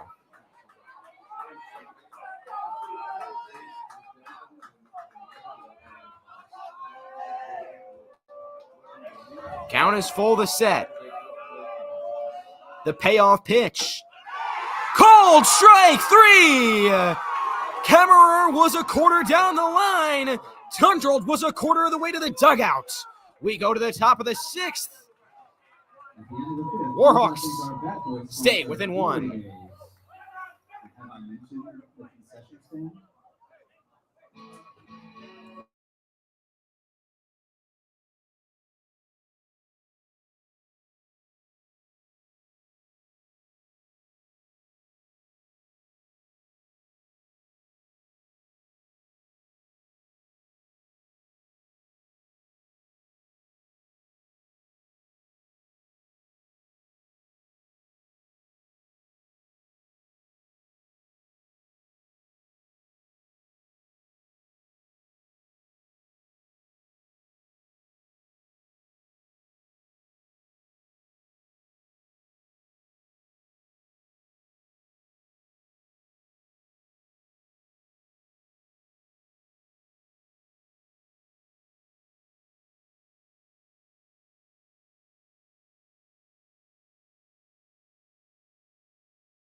Leading off for Madison, number 21, Daniel Koloran.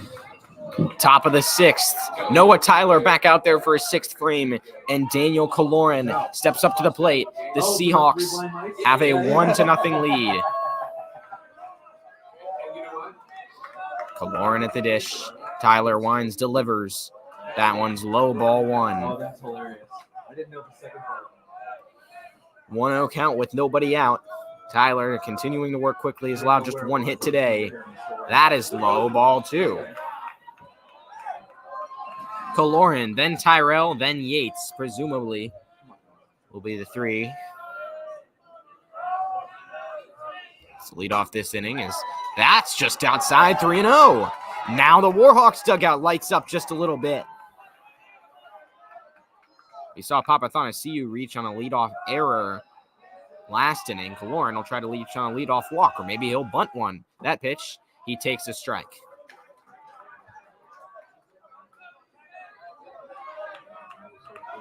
Three balls, one strike. Tyler already in his wind up the pitch. Swung on and missed. 3-2.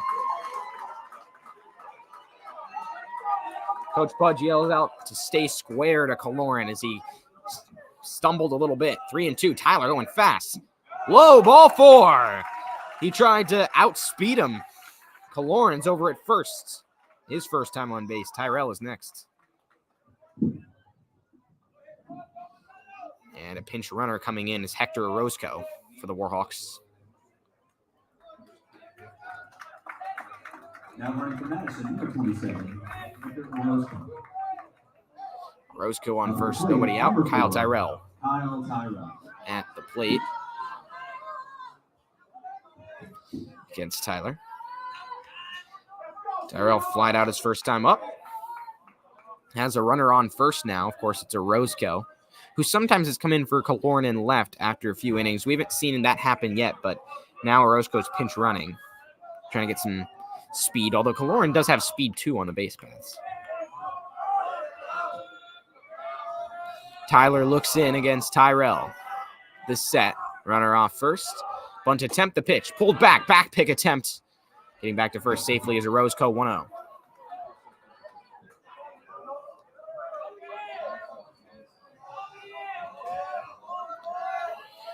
Top of the sixth, 1-0 Seahawks. Tyrell shows bunt, pitches high again, 2-0.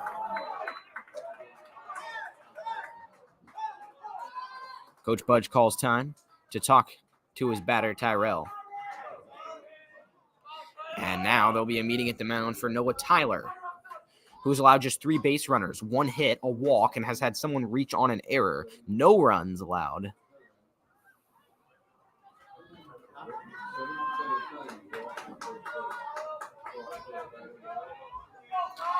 Now 2-0 count. Tyrell ahead in the count. Coming back to the plate now. The winner of this one secures home field advantage through at least the region semifinals. If not for that title game, depending on how things shake out. Throw to first. Orozco dives back safely. Johnson in on the infield grass. 2-0 count. Tyrell against Tyler. The next delivery. High. 3-0.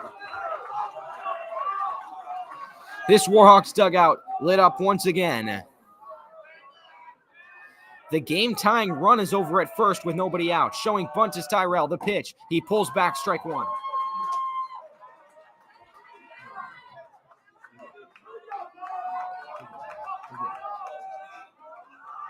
Cord Yates is on deck for the Warhawks. Tyrell shows bunt, the pitch. Low, ball 4. Back-to-back walks, the first 2 of the game for Noah Tyler. 2 runners on, and Cord Yates steps up. Back to the top of the order for Madison, number 5, Cord Yates. Yates is 0 for 2 today. A pinch runner is going to be Max Julian for the Warhawks. So 2 pinch runners on the base paths. Now running, Madison, number 26, Max Julian.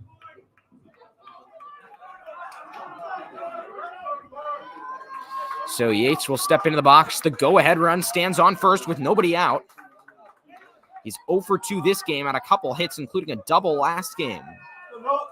Orozco off second, Julian off first. Yates at the plate against Tyler on the mound, nobody out in a 1-0 game. Showing bunt is Yates. Throw over to second, runners back safely. Hustling in was Wojciechowski. Coach Budge calling out to his runners. Now steps back toward the dugout. Creeping in from first is Wojciechowski. Looking to lay down a bunt. Yates now pulls back. Now lays down a bunt on the plate. It bounces back foul. 0-1 is the count. Coach Budge wants 2 runners in scoring position here.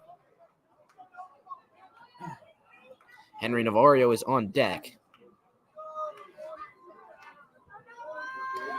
Wojciechowski in on the infield grass. Johnson's almost there too. Runners on first and second with nobody out. Yates has been trying to push a bunt over to that first base side, or at least toward the pitcher. The set for Tyler. Yates shows bunt. Wojciechowski creeps in. The pitch is popped up. Going down the third base side. It's fair. Yates now has to hustle. Throw comes over to first, and that one's wide. It's an error. Going home is Orozco. This one's tied. Everybody's running. Julian stops at third. Yates slips. Throw is not going to come to second. And on an error, on a wild throw to first, Cord Yates reaches second, and this is tied at 1.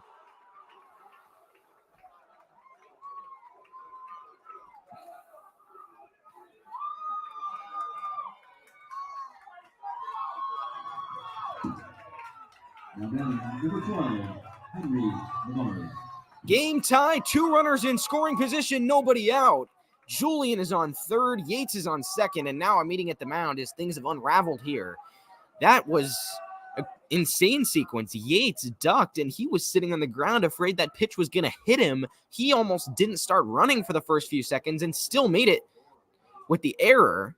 Got to second, passed second, slipped on the base paths, and finally got back. I think he thought Julian might have been digging for home. Julian stopped abruptly at third.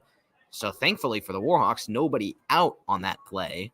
Still nobody out in the inning. 2 runners in scoring position for Navarro, first-team all-district player who's 0 for 2 today.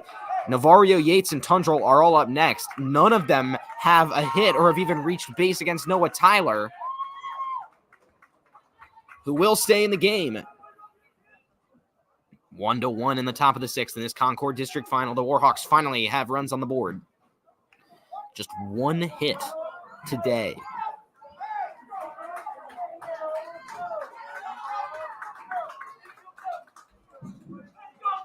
Julian off third. Yates off second. Navarro at the plate.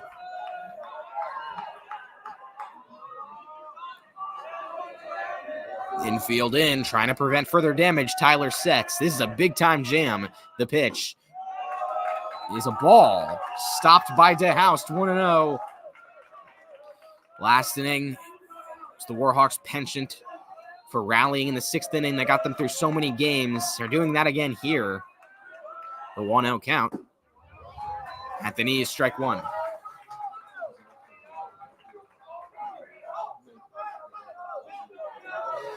Coach Pudge instructs Navarro to call time, and he does, giving him some signs. Now Navarro steps back in. Cale Yates is on deck in a tie game. Infield still in, 1-1. Tyler throws. Swing and a miss upstairs. 1 ball and 2 strikes.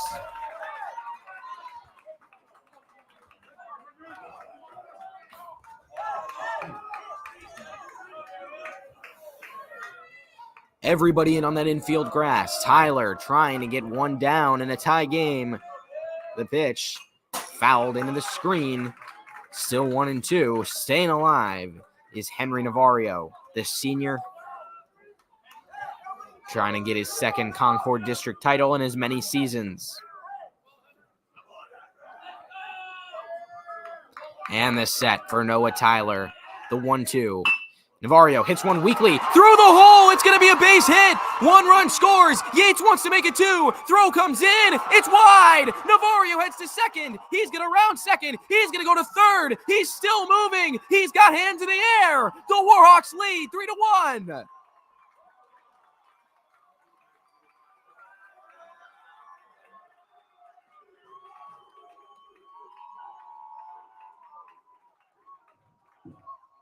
Now batting number 1, Cale Yates.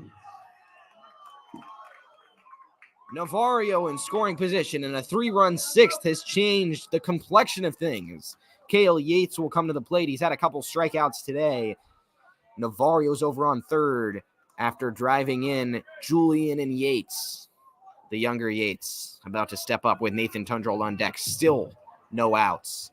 As that one, I mean, Going to left field for the Seahawks. maybe one of the weakest base hits you'll ever see. As substitutions here, it's going to be a double switch.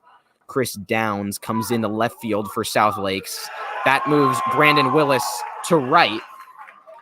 And Noah Tyler is still standing on the bump, but could that mean Rocky Green is going to come into pitch soon? It may.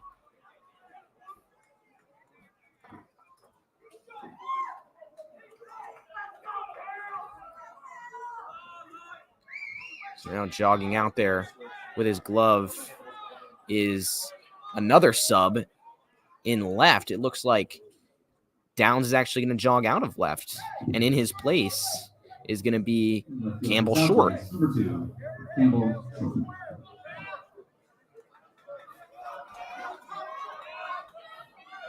So Downs not in the game after all. It's going to be Campbell Short in left, Brandon Willis in right.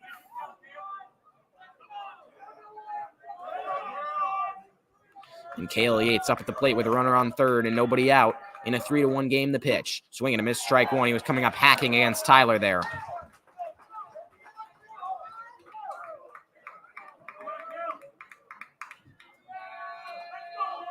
Off third is Navarro.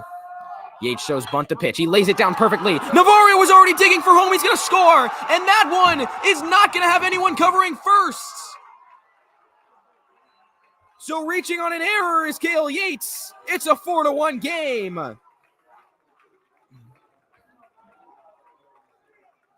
batting, number 29, Nathan Hunter. So Navarro's already stolen home 3 times in the past month. He almost made it 4. Had it not been for the bunt, it might have been 4. He was already down the line and everything. Tundrell will now step up. He's had a couple strikeouts today, but will look to rectify things here. Tyler still in the game at pitcher. Yates at first. Nobody out. 4-1 game. All 4 Warhawk runs have come in the 6th.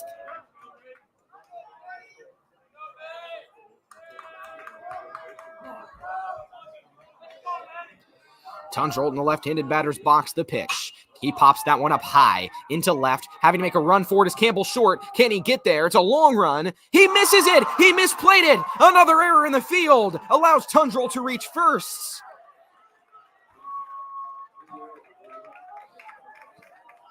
In this inning alone, we have had 4 errors.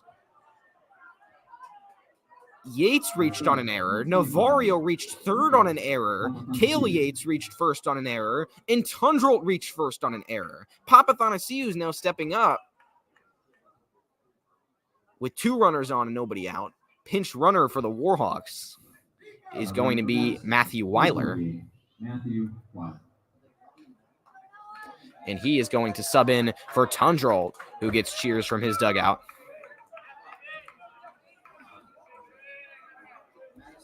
And this one is completely flipped. Papathanassiou still has the only hit off of Noah Tyler today,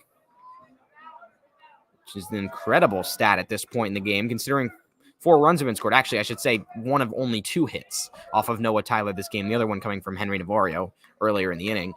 Nonetheless, it's a 4-1 game and 2 runs are on. And now Chris Downs is out of the dugout again. Seemed like he might have been trying to come in, but didn't happen. Papathanassiou has reached base both times. He's been up. He now steps in. It's Weiler off first. Time is called as Yates is on second. Cale Yates, I should say. Meeting at the mound here.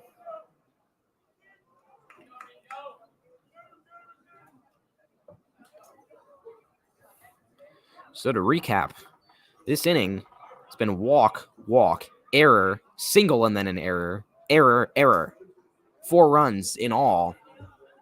And the last one, I mean, Campbell Short has been excellent on the mound, but hasn't seen too much time in the outfield. And because of that, or maybe not because of that, could not know the reason, he misjudged a fly ball that allowed Tundrell to reach. Weiler's now in his pinch runner. And Noah Tyler, it wasn't entirely his fault, but his day is done. Looks like Downs will now head to left. Campbell Short is jogging out of the game, and Rocky Green's coming into pitch.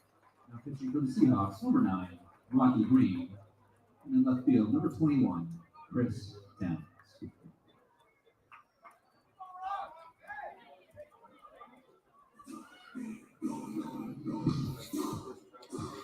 So we have a pitching change. Rocky Green will warm up with 2 runners on, still nobody out. The man up at bat will be Nico Papathanassiou when we return after this break. Don't go away. The Warhawks looking to extend their lead.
Rocky Green enters the game for the Seahawks. He'll face Nico Papathanassiou first.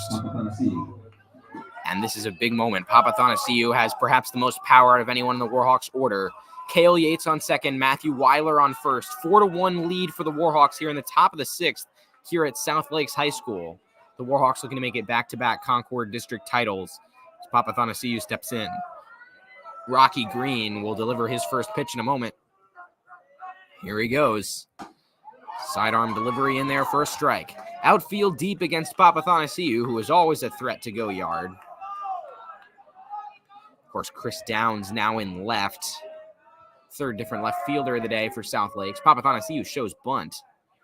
The 0-1 count. Green winds and throws. Papathanassiou pulls it back. Strike two. Wojciechowski was creeping in far on that infield grass. No balls, 2 strikes, no outs. 2 runners on for the Warhawks. Papathanassiou behind in the count here as Green has started off strong, and the set. From the stretch, he comes. That one outside, 1-2. And this half inning has certainly extended the length of this game, which was going by pretty quickly until this point. Now it's been over an hour and 40 minutes long, approximately. 1-2. Throw over to second. Yates is back safely.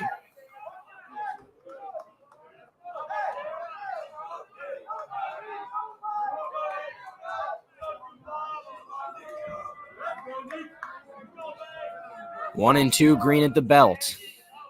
He looks back. Now he throws. Low and in the dirt. Gets away. Runner goes. Throw over. Tag is down. Runner's out. So despite the pitch getting away from DeHouse, Cale Yates is out trying to steal third, and that is some momentum that South Lakes desperately needed. Papathanassiou will still step in. 2 balls, 2 strikes. That takes 1 runner off the base path. Matthew Weiler is the only one on. He's at first. And Cale Yates sent back to the dugout.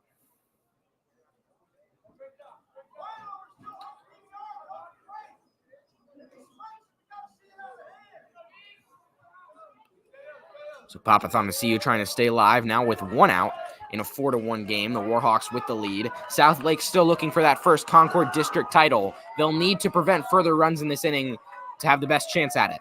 2-2 with 1 out. The wind of the pitch is low. Count is full. Papathanassiou has worked his way all the way back. 3 balls, 2 strikes, 1 out. Weiler with his lead off first. The set from Green against Papathanassiou. Runner goes to pitch. High. Ball 4, and Weiler didn't need to take second as Papathanassiou reaches base again. 2 runners on, 1 out for Carter Tufts. Now batting, number 10, Carter Tufts. On deck for the Warhawks as a pinch hitter will be Preston Lee. the junior, who's had 3 home runs on the season. Lee is the one standing out there as of now with 1 out and 2 runners on. Tuft has a sacrifice bunt and a strikeout. He has Papathanassiou on first, Weiler on second. The pitch is belted into the screen. He didn't quite get all of it. 0-1.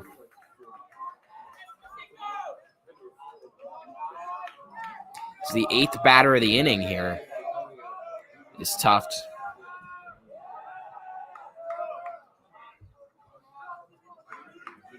Oh, and 1 with 1 out. Green goes, bunt attempt, laid down perfectly. Sprinting toward first is Tuft. Green's going to try to get 1. He does. Another sac bunt for Carter Tuft. And Preston Lee will now come up to pinch hit for Chase Dorsey. With 2 runners on and 2 outs. They're both in scoring position.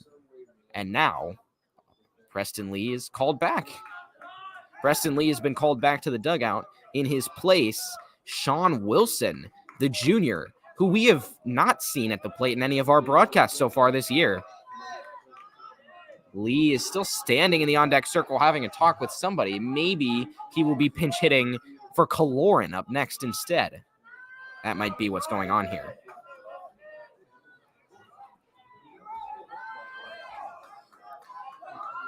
And now the substitution has been successfully done. Number 7, Sean Wilson. So Sean Wilson will step up, get in there. Weiler on third. Papathanassiou on second. Wilson, the lefty, at the plate against the right-hander Green. Certainly a favorable matchup, as now it's Orozco in the on-deck circle looking to potentially pinch hit. He pinch ran earlier in the inning. Now he might pinch hit in the same inning. 2 outs. Green fires 1 low. Swing and a miss. Strike 1.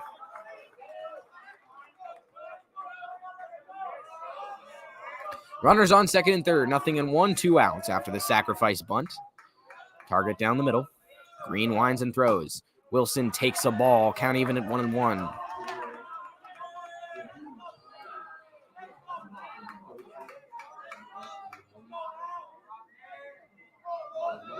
Long look in this set here. Green winds and throws. That's just high. 2-1. So Wilson trying to work the count against the hard-throwing Green, the 9th batter of the inning for the Warhawks, with Hector Orozco on deck. Here's the wind and the 2-1. High. 2 balls and 2 strikes. Excuse me. 3 balls and 1 strike. My apologies. Close to loading the bases here, South Lakes, a 4-1 game. Wilson against Rocky Green, 3-1. Low ball 4, the bases are loaded. Sean Wilson with the bat flip. Hector Orozco comes to the plate. Or does he? He does, but it looks like we'll have a pinch runner first.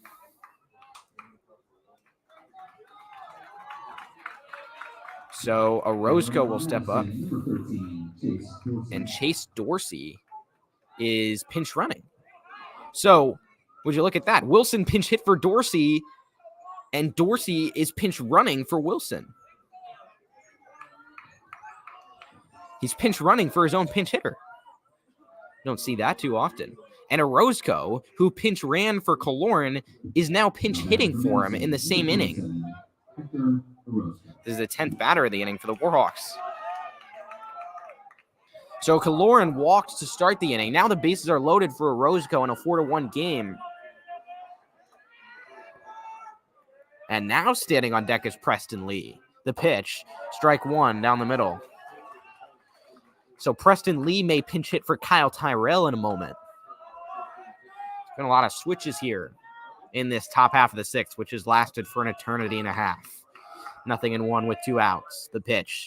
Orozco rips it, base hit. 1 runs home. Papathanassiou wants to make it 2, and he does. A 2-run single, a 6-run inning, and a 5-run lead. The Warhawks can feel it now. Preston Lee will pinch hit the 11th batter of the inning for the Warhawks.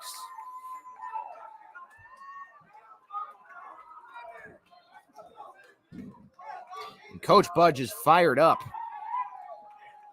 Time is called. Runners are on first and second. And off second is Sean Wilson. Off first is Hector Roscoe. Or excuse me, Chase Dorsey's off second as he pinch ran for Wilson.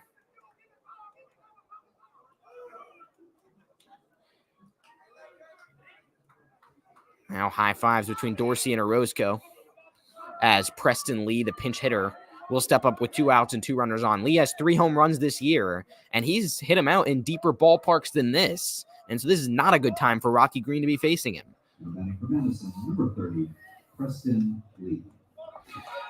Warhawks lead this one 6-1. All 6 runs coming in the top half of the 6th inning. They're seeking their 2nd straight Concorde District title. Almost 750 here at South Lakes High School. Warhawks on the road in this Concorde District final. The pitch to Lee. Oh, he tried to check his swing. Appeal. The umpire didn't give a signal, so the home plate umpire just said it's a strike. 0-1.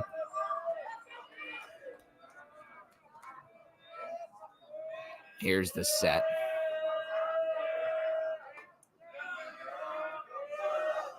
The wind and the pitch. Lee takes a big hack and misses. 0-2 with 2 outs. You can tell he's hunting for those fences. A home run here would make it an 8-run game. And, I mean, quite literally probably put this one out of reach.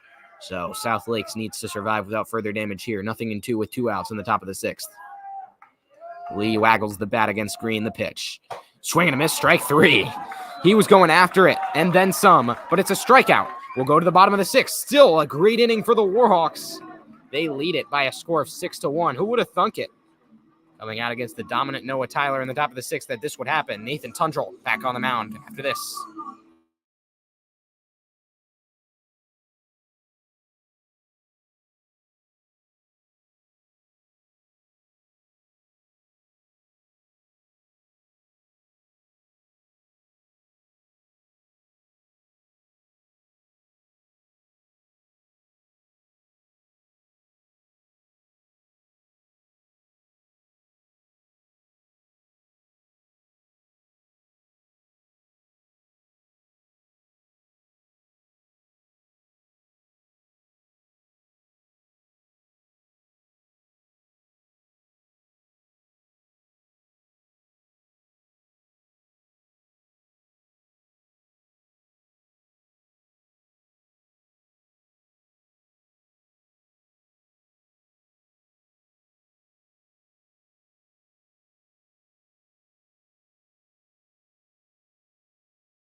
South Lakes is not going to give up just yet. Bottom of the 6th.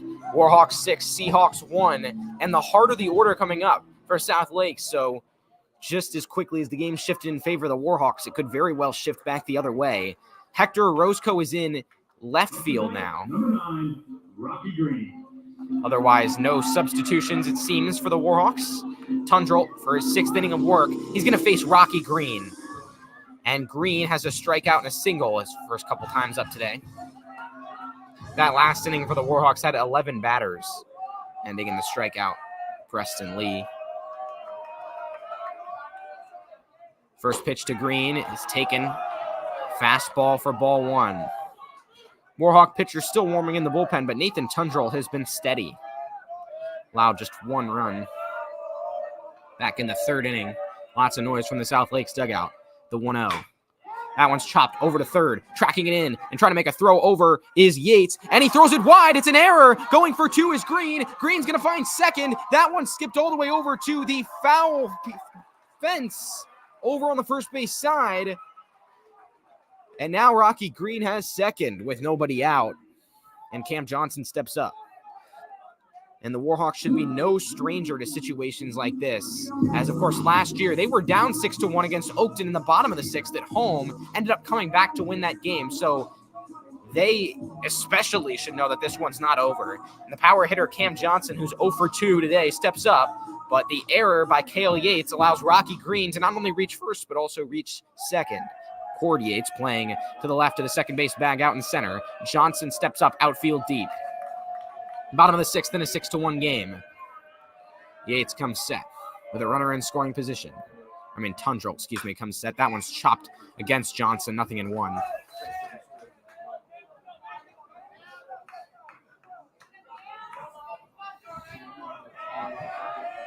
Tundrell walks back to the mound here. Now looks in.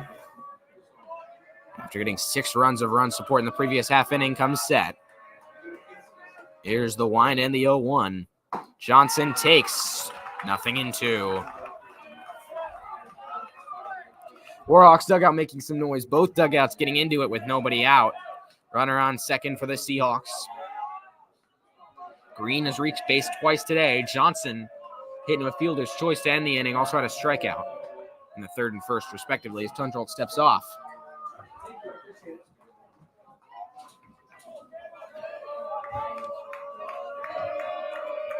Nothing in 2. Coming set is Tundrell.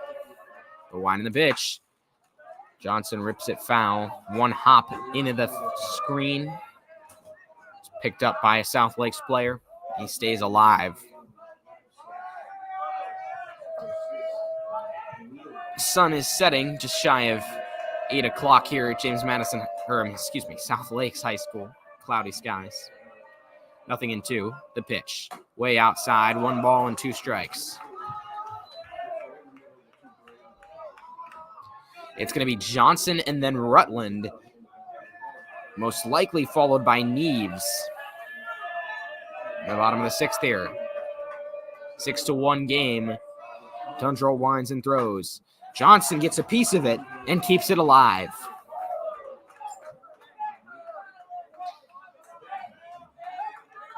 Warhawks finally unlocked some offense. No runs in the first 5 innings, all 6 in the top of the 6th. They lead 6-1 on the road. Concorde District Final on the line. 1 ball, 2 strikes, nobody out. Tundrell looks in and sets. Here in the bottom of the 6th. The wind in the pitch. Johnson gets a piece again and stays alive.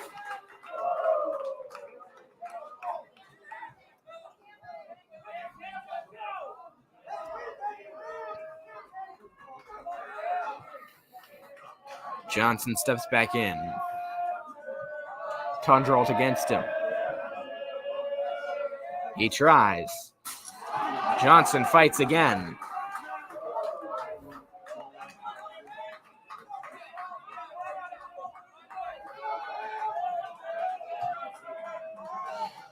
Cam Johnson is getting a piece of these each time. Still 1-2 as he works Tundrell's pitch count. Tundrell shakes off the sign. Shakes it off again. Now sets at the belt. Green off second. And the pitch. Swing and a miss. Strike 3. Big strikeout for 1 out. And batting number 12, Colin Rutland. The DH Colin Rutland has to line out and a strikeout. He's 0 for 2 today. Now the right-hander steps in with 1 away and a runner on second in the inning.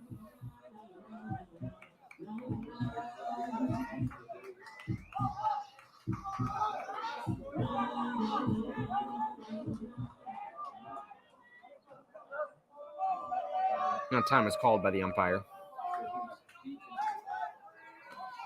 who steps back behind the plate here. Rocky Green still in scoring position, itching to score. And the set. And the pitch. Taken strike 1. And it's not that long ago. It was not that long ago that Owen Wojciechowski in the 5th inning had a potential home run on the way that would have made it 3-0 Seahawks. Kaloran barely made the play against the wall, and that's what kept it 1-0. And man, that one's proved huge since then. For momentum and otherwise. That one gets away from Tyrell. Green doesn't go, surprisingly. 0-2. Probably playing it safe, not wanting to get thrown out on the bases. But Tundrell to head in the count. No balls and 2 strikes. Working deep into this game. On deck is JP Neves.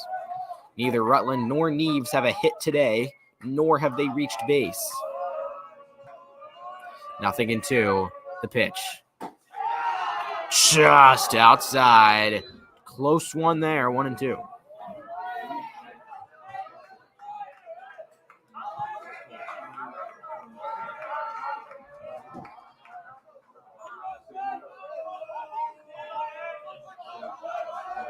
Rutland against Tundrell. And the 1-2. Gets away from Tyrell. This time Green's going to move. He has third on the wild pitch, 2-2. Sacrifice fly could be in play here, although that's definitely not what South Lakes wants out of this, given that they're trying to come back from being down 5 runs.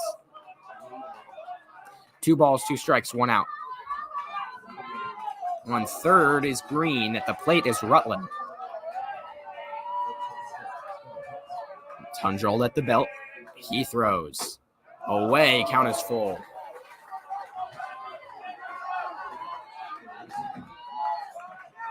You can hear the noise from both sides in this Concorde District Final. It's been a long 6th. 3 balls, 2 strikes, 1 out. The big-time pitch is popped up high in the air, pretty shallow. Trying to track it is Yates. He's running in for it, makes the play. Green will not go to home. That throw is cut off by Tyrell. A bullet from Cord Yates, and Rutland flies out 2 away, and it's up to Neves. Neves needs a 2-out rally. He has 2 strikeouts today. On third is Rocky Green.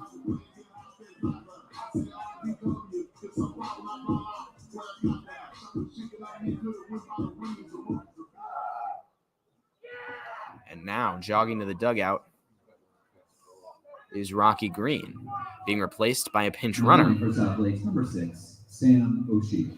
Sam O'Shields is going to pinch run for the Seahawks.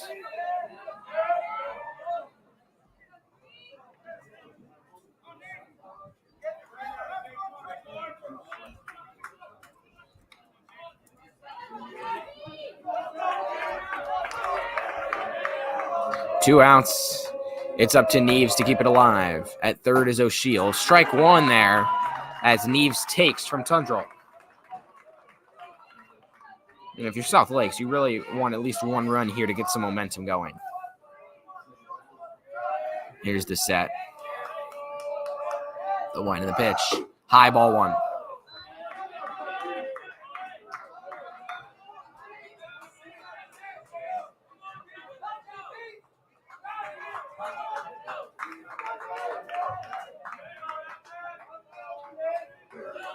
Count even. The wind in the pitch. Foul tipped in the mid of Tyrell. Strike 2. South Lakes down to their last strike of the 6th. Warhawks jumping up and down. Cheering. More cheers from the section of the stands that includes Warhawk fans. Time is called behind the plate. It's J.P. Neves, the center fielder, against the pitcher Nathan Tundrell. Outfield deepest and left where Hector Orozco resides. Sam O'Shields off third base. 1 ball, 2 strikes, 2 outs in the offering.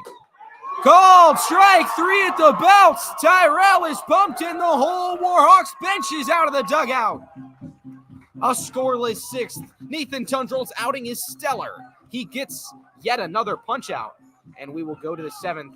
The Warhawks still hold that 5-run lead. It's 7 strikeouts in all for Nathan Tundrell through 6 innings.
Warhawks back at the plate for the top of the 7th. Cord Yates will step up. Yates has a strikeout, a ground out, and reached second on an error back in the 6th. The Warhawks scored 6 runs in the top of the 6th. We'll look to extend that in the top of the 7th here in a 6-1 game.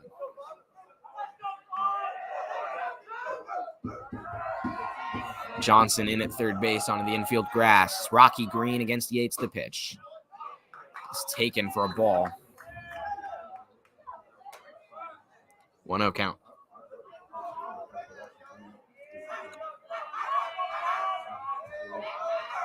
Green sets. 1-0 to Yates. Above the zone, ball 2. So after this filling, can you guys announce the discount for pizza and Cokes? We'll do that. 2-0, Green to Yates. Strike 1 at the knees. I just did announce that. Hot dogs would be hot dogs $1 each, and then The 2-1 as Green tries to work it back even. Yates' 4th time at the plate. The pitch is taken low, 3-1.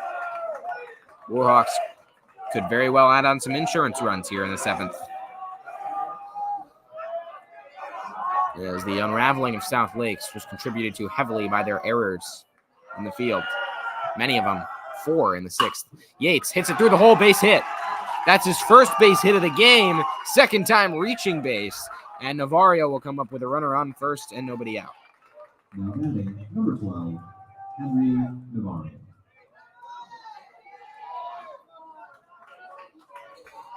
Navarro struck out, grounded out, and hit a single where he reached third on an error. Green sets. Navarro shows bunt, throw over. Yates is back safely.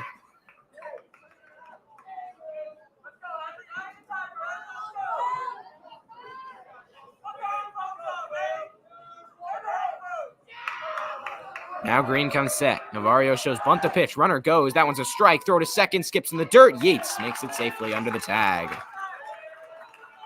Now he's in scoring position with nobody out. 0-1 count here on Navarro.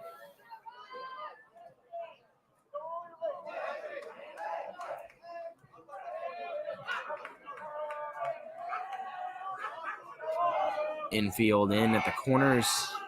Backed up at second and short.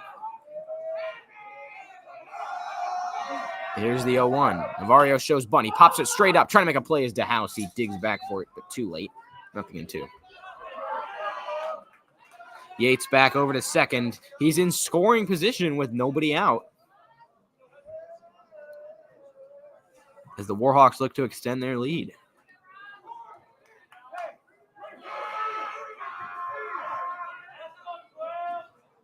Oh and 2. Navarro against Green. Green sets.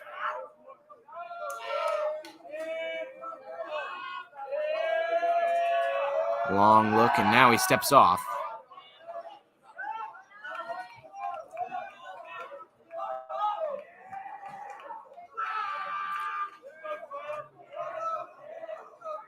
Navarro back against Green. 0-2 on the way.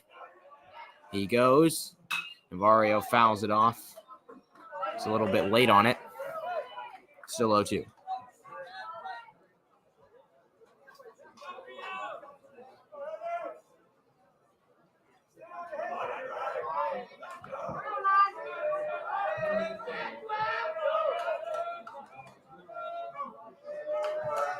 Green trying to retire Navarro and stop the bleeding. Navarro late on it again. Another foul ball. Keeps the count at 0-2. A win here for the Warhawks would give them home field advantage through the semifinals of the region tournament and back-to-back Concorde district titles. They're the 3 seed in the district this year, and barring a miracle, look poised to become the champs. No balls, 2 strikes, nobody down. Green steps off again, working slowly in the 7th.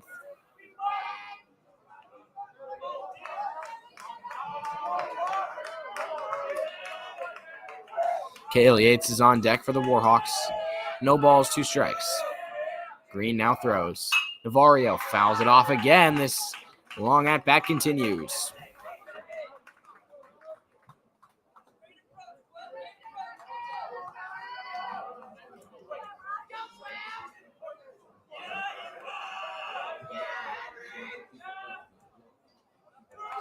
Green, long look in again. This has been a lengthy at-bat. The next pitch is low, ball one. Still going here. 1-2.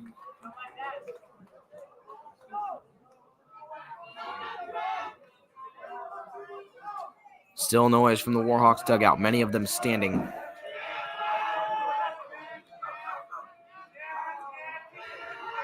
Time is called. And Navario gets a chance to briefly step out of the box, then step back in. 1-2. The set from Green. Here he goes. Navario chops it just foul into the screen, staying alive.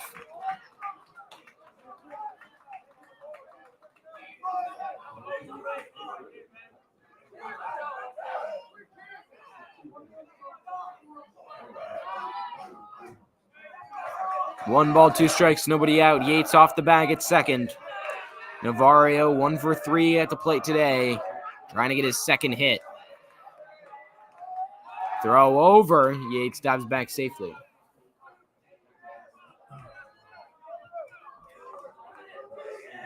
It's amazing how long this at-bat has lasted for it to be only 1-2.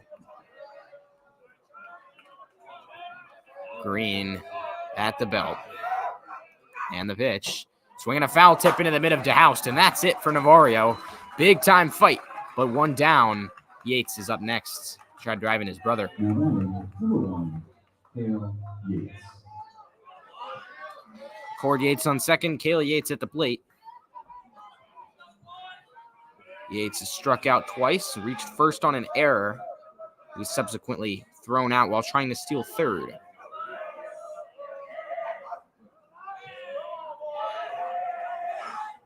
Green with a long glances back and forth repeatedly as Yates drives it in. A right base hit. Falls in front of Willis. Throw's going to come home.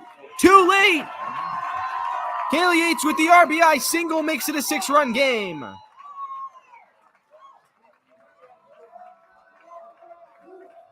Seven to 1 Warhawks lead. Next up, number 29, Nathan Hunter. So the Warhawks getting some more insurance, trying to assure their Concorde district title, which is inching ever closer. Nathan Tundrell will now step up. He has a couple strikeouts, also reached first on an error. And Matthew Weiler is going to pinch run for Cale Yates at first. Now running for Madison, number 28, Matthew Weiler. Tundrell, the DH, steps up with Weiler on first. 1 out, 7-1 game.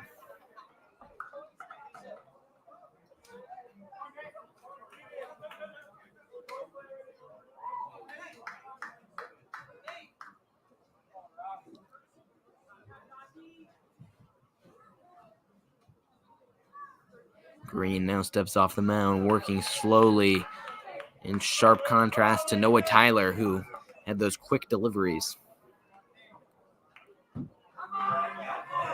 1 out, runner on first is Weiler. Tundrell at the plate against Green.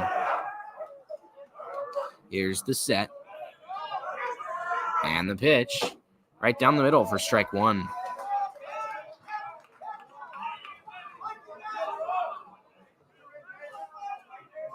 Oh, 1 count with 1 away. Cale Yates driving in Cord Yates with that RBI single moments ago. Went into right. The pitch is outside 1-1.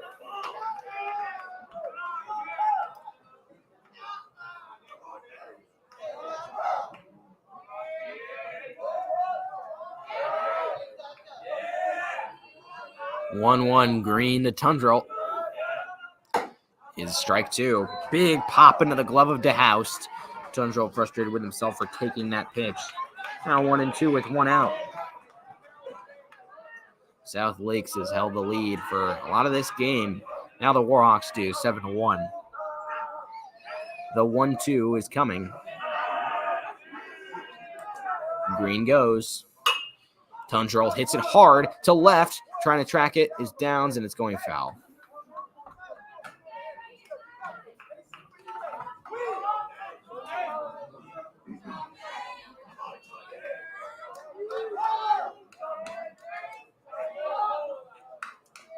So 1-2 with one out. Tundrell in the box. Neither of these teams' seasons will end after this game, but still a lot of prestige in that district title. On the line, 2-2 now, as that was ball 2. The winner of this gets home field advantage through at least the semifinal of the region tournament. Both these teams will have home field advantage through the first round. One of them may get a chance to actually hold it all the way through the tournament, even through the final, depending on how things shake up. 2-2 is low, gets away from DeHouse. Taking second is Weiler on the wild pitch. 3-2.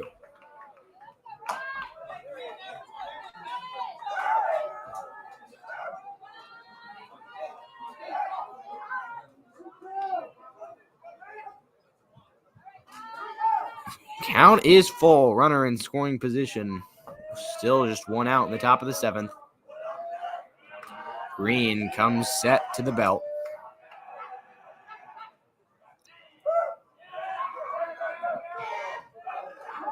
Time is called.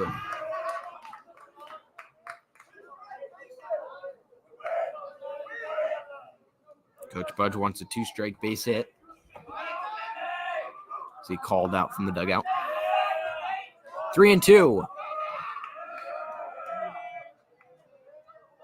The full count delivery. Outside, ball 4. Tundrell takes a walk. 2 runners on. Still one out for Nico Papathanassiou. Batting number 25, Nico Papathanassiou. He has a single, reached first on an error, also has a walk. The only Warhawk to reach base all 3 times he's been up.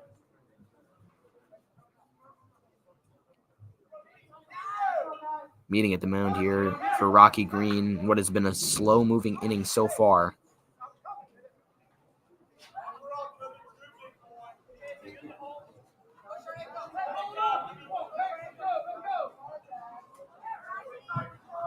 Papathanassiou takes a deep breath. Runners on first and second.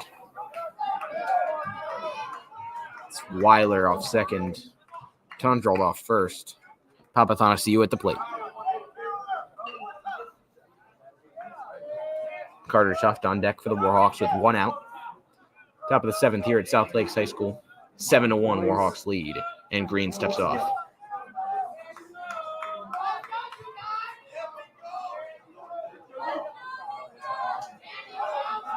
Green comes set. Target down the middle.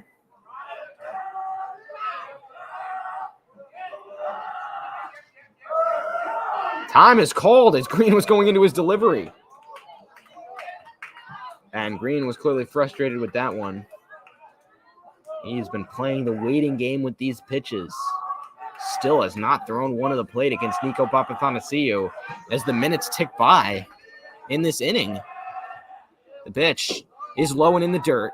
DeHouse throws to second. Oh my, that goes off the glove of the second baseman, Porter, and both the runners advance. Another error. 2 runners in scoring position for Papathanassiou, and the count is 1-0. And it looked like South Lakes had so much control of this game entering the top of the 6th. That has gone away. They're going to intentionally walk Nico Papathanassiou. Bases are loaded now for Carter Tuft with 1 out in the inning. Number 10, Carter Tuft. So this makes it a forced play at any base.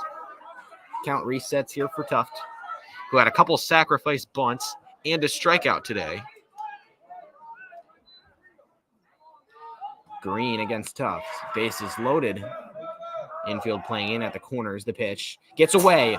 Trying to score is Weiler. He does. More insurance.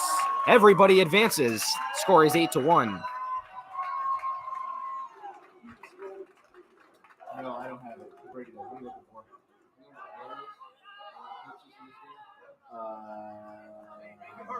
Us? I think that's 3. 3 and 1 8. The wild card is actually not making 4. So Tuft still has 2 runners in scoring position. The count is 1-0. It's an 8-1 game. And ever since the April 16th victory that South Lakes had, last 2 games, the Warhawks have had Seahawks' number.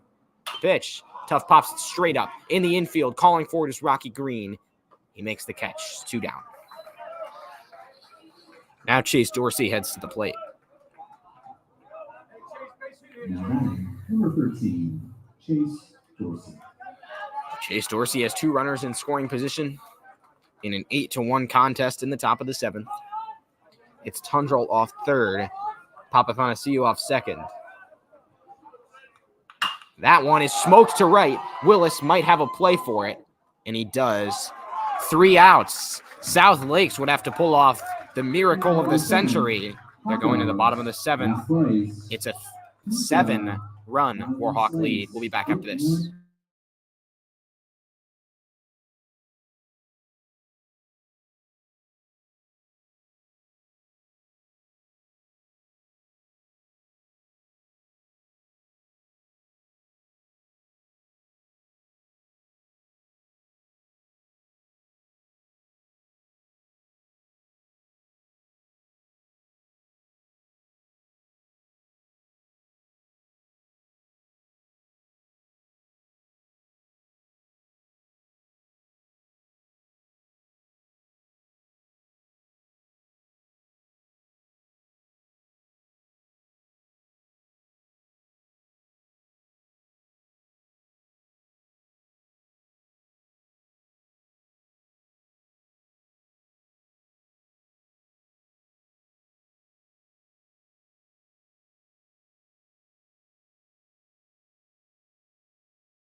Bottom of the 7th, and Nathan Tundrell stays in the game. Drew Hall subs in for Cale Yates at 3rd. And South Lakes needs a massive comeback. Number 2, Drew Hall. Brandon Willis will lead it off in left field for South Lakes today. He's 0 for 2 with a pop out and a fly out today. Number 7, Brandon Willis.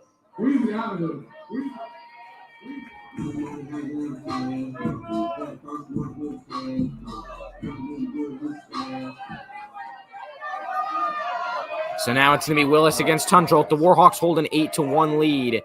Scored 6 in the 6th, 2 in the 7th. Willis hits a high fly ball to left. Orozco has a play near the fence, and he makes the catch for out number 1. Well hit. Just not quite enough. 1 out. Keegan Porter's next. He walked his first time up, fouled out his second.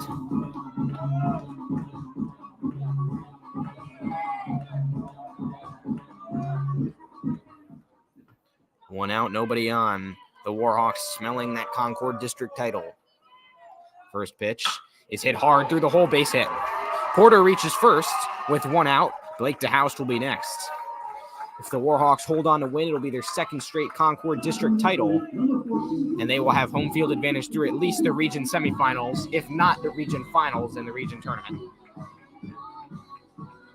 This game was 1-1 Seahawks lead. Now it's an 8-1 Warhawks lead. On the road here at South Lakes High School, bottom of the 7th. Blake DeHoust has a pop-up and a single his first 2 times up. Tundrell looking to throw a complete game after Cale Yates did it on Wednesday in a 5-1 win against Oakton. The Warhawks picking up at the right time. That's strike 1. 1 out, no balls, 1 strike. South Lakes fans getting pumped, trying to will the team to a comeback. Here's the 0-1. It's high, 1 ball and 1 strike.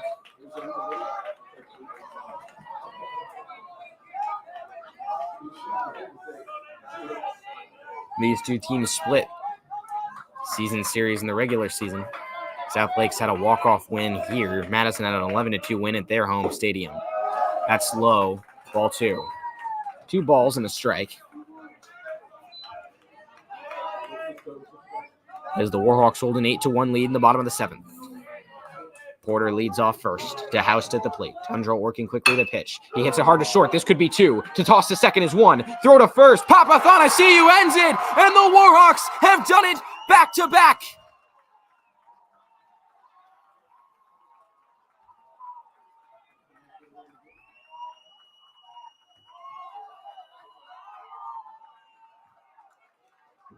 Hugs all around, and many thought Coach Pudge wouldn't do it once again, but he's had 29 seasons of high school coaching experience, coming off a state title win. The 3-seeded Warhawks get it done on the road. Final score, Warhawks 8, Seahawks 1. It ends on a double play. So the Warhawks will have a home game for the regional quarterfinal and the regional semifinal. It remains to be seen whether they'll play at home in the regional final if they make it that far. Handshake line is happening, but the Warhawks have secured their 2nd straight Concorde District Championship, and they're the top seed of the Concorde District in the regional tournament, so they will be a top 2 seed in that 8-team tournament. South Lakes will have a home game in their first round regional matchup as well, so they are not done by any means. Handshake line for both teams, and what a hard-fought game by both sides. In the end, the Warhawks get an 8-1 victory. Thank you all so much for tuning into this road game.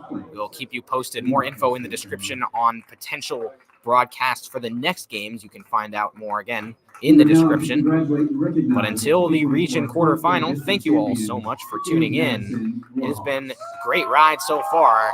I'm looking forward to keeping it going here in Warhawks postseason baseball, live from South Lakes High School. This has been Calvin Kaplan saying so long until the region quarterfinal.